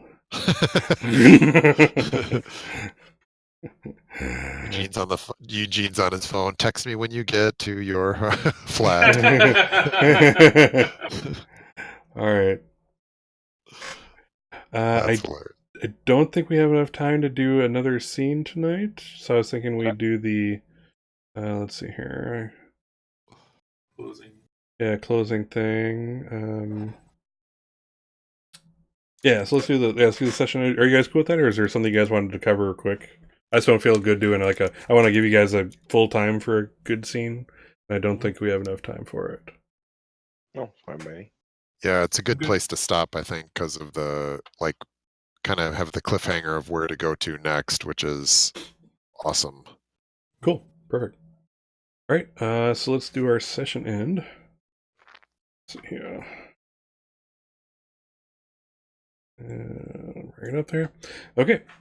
At the end of every session, if you learn something meaningful about a faction, increase your score with that faction by 1 and decrease your score in another faction by 1. Tell MC how your relationships in those communities have changed. Let's start with Eugene. Yeah, so definitely learned something there about Knight. They're stylish, I guess. That's a surprise. I hadn't necessarily seen that before. It's a little new, kind of a new organization to Eugene. Which one are you talking about? The Demon in White. That would be Wild. Oh, that's Wild. Yep. Oh, okay. Okay. So learn something about Wild there. And not to mention that whole tentacle thing. On the other hand, I was totally dumbfounded by the Reverend and did not expect that semi-cool move of his. So I guess I'm glad that he protected my sister. I should eat a little crow for that, but not right now. Cool. So are you gonna raise wild. Raise wild and drop mortality. Okay, he's power though. If you're talking Oh, him, he's let's power? yeah. Okay, raise wild and drop power. Cool. That makes sense because again, it's not this the whole idea of the faction is what you know about them, a combination of like what you know about them and your relationship with them, etc. So yeah, in a situation like this that makes all the sense in the world for it to drop because you're like, well, I thought I knew him, but looks like I don't. So there we are. Awesome. It's not always a nefarious motive. Yeah. Most times it is. I mean, really, but yeah, the end game is still out there. So yes, exactly. How about Doc? Which faction did you learn more about and whatnot this session? Probably. Yeah, it's hard to say because it certainly was not something I would have there's so many different things. I'm trying to like think about his past, what he would have come across. But demons, I'm gonna say, is probably the one thing to learn. I would say I'm going to raise wild by 1, and I'll drop power by 1. Cool. Awesome. Makes sense. All right. How about Adrian? I was gonna think Adrian definitely had a different experience because that partial hit onto the barrier like taught him a lot, and it was like, oh, there's people with power that aren't wizards that can do this kind of stuff. So I'm actually going to increase power by 1, Oh, and after the Jethro Tull concert, I think I understand mortals even less. right on. Well put, sir. Well put. Cool. Awesome. Let's see here. Did anybody get a new advance today? I think Eugene did, yeah? At the beginning of the session? Yeah, at the beginning I did, so I ended up taking it. I had already mentioned it before. Oh, yeah, sorry, you did the 2 pluses. Gotcha. Yeah, I in total so far I've had 2 advances. One was spirit and one was blood. Okay. Cool. And like I said, I know we haven't just because of the nature of the sessions, we haven't gotten to the other thing you wanted to do with the dragon, bring him in more, but we can definitely put that in the schedule. Yeah, I'll work towards that. Perfect. Doc, did you get any advances today or anything? Nope. I have one more check to make under power. Cool. I need to mark one more under power. Okay, so you'll get that at the beginning of next session, so maybe think about it. Yep, I know. Actually, funny thing is, I had two choices, so I actually know what I will be. I know the conflict for the next session. Actually, oh my god! Oh my god! Can be fear planning ahead. You're fine. You're good. Excellent. When Steve selected mortality, I had to go with a secondary one. Cool. So awesome. All right, awesome. All right, how about let's see, we got you. Got that. How about Adrian? Did you get any advances? Just one at the beginning of the session, and then the corruption one. Oh, that's right. Well, not a corruption in your case. Let's look at that real quick. Redemption. You get a redemption. So the one I took was the one that like them. When I try and figure out a member of mortality, I roll with spirit instead of mind. Gotcha. Nice. Cool. Yeah, this is look here. Yeah, so basically as Adrian kind of fights against his instincts, he gets to take redemption moves, and also let's see. When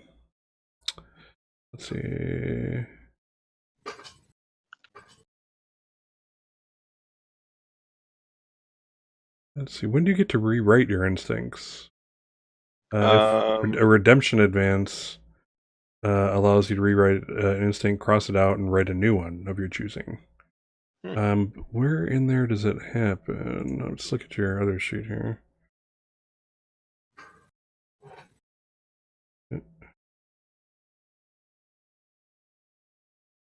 All right. Oh, so under advances. Oh, specifically under, if I specifically take in advance, it says rewrite it. Oh, hey, I actually have the option to rewrite or take a redemption move. I didn't know that. Yeah, that's, where So is that? the 6 boxes on the bottom left under redemption. Gotcha. I can either take a move or rewrite an instinct. Oh, there you go. I'm gonna have to think about that, whether I take that move or not.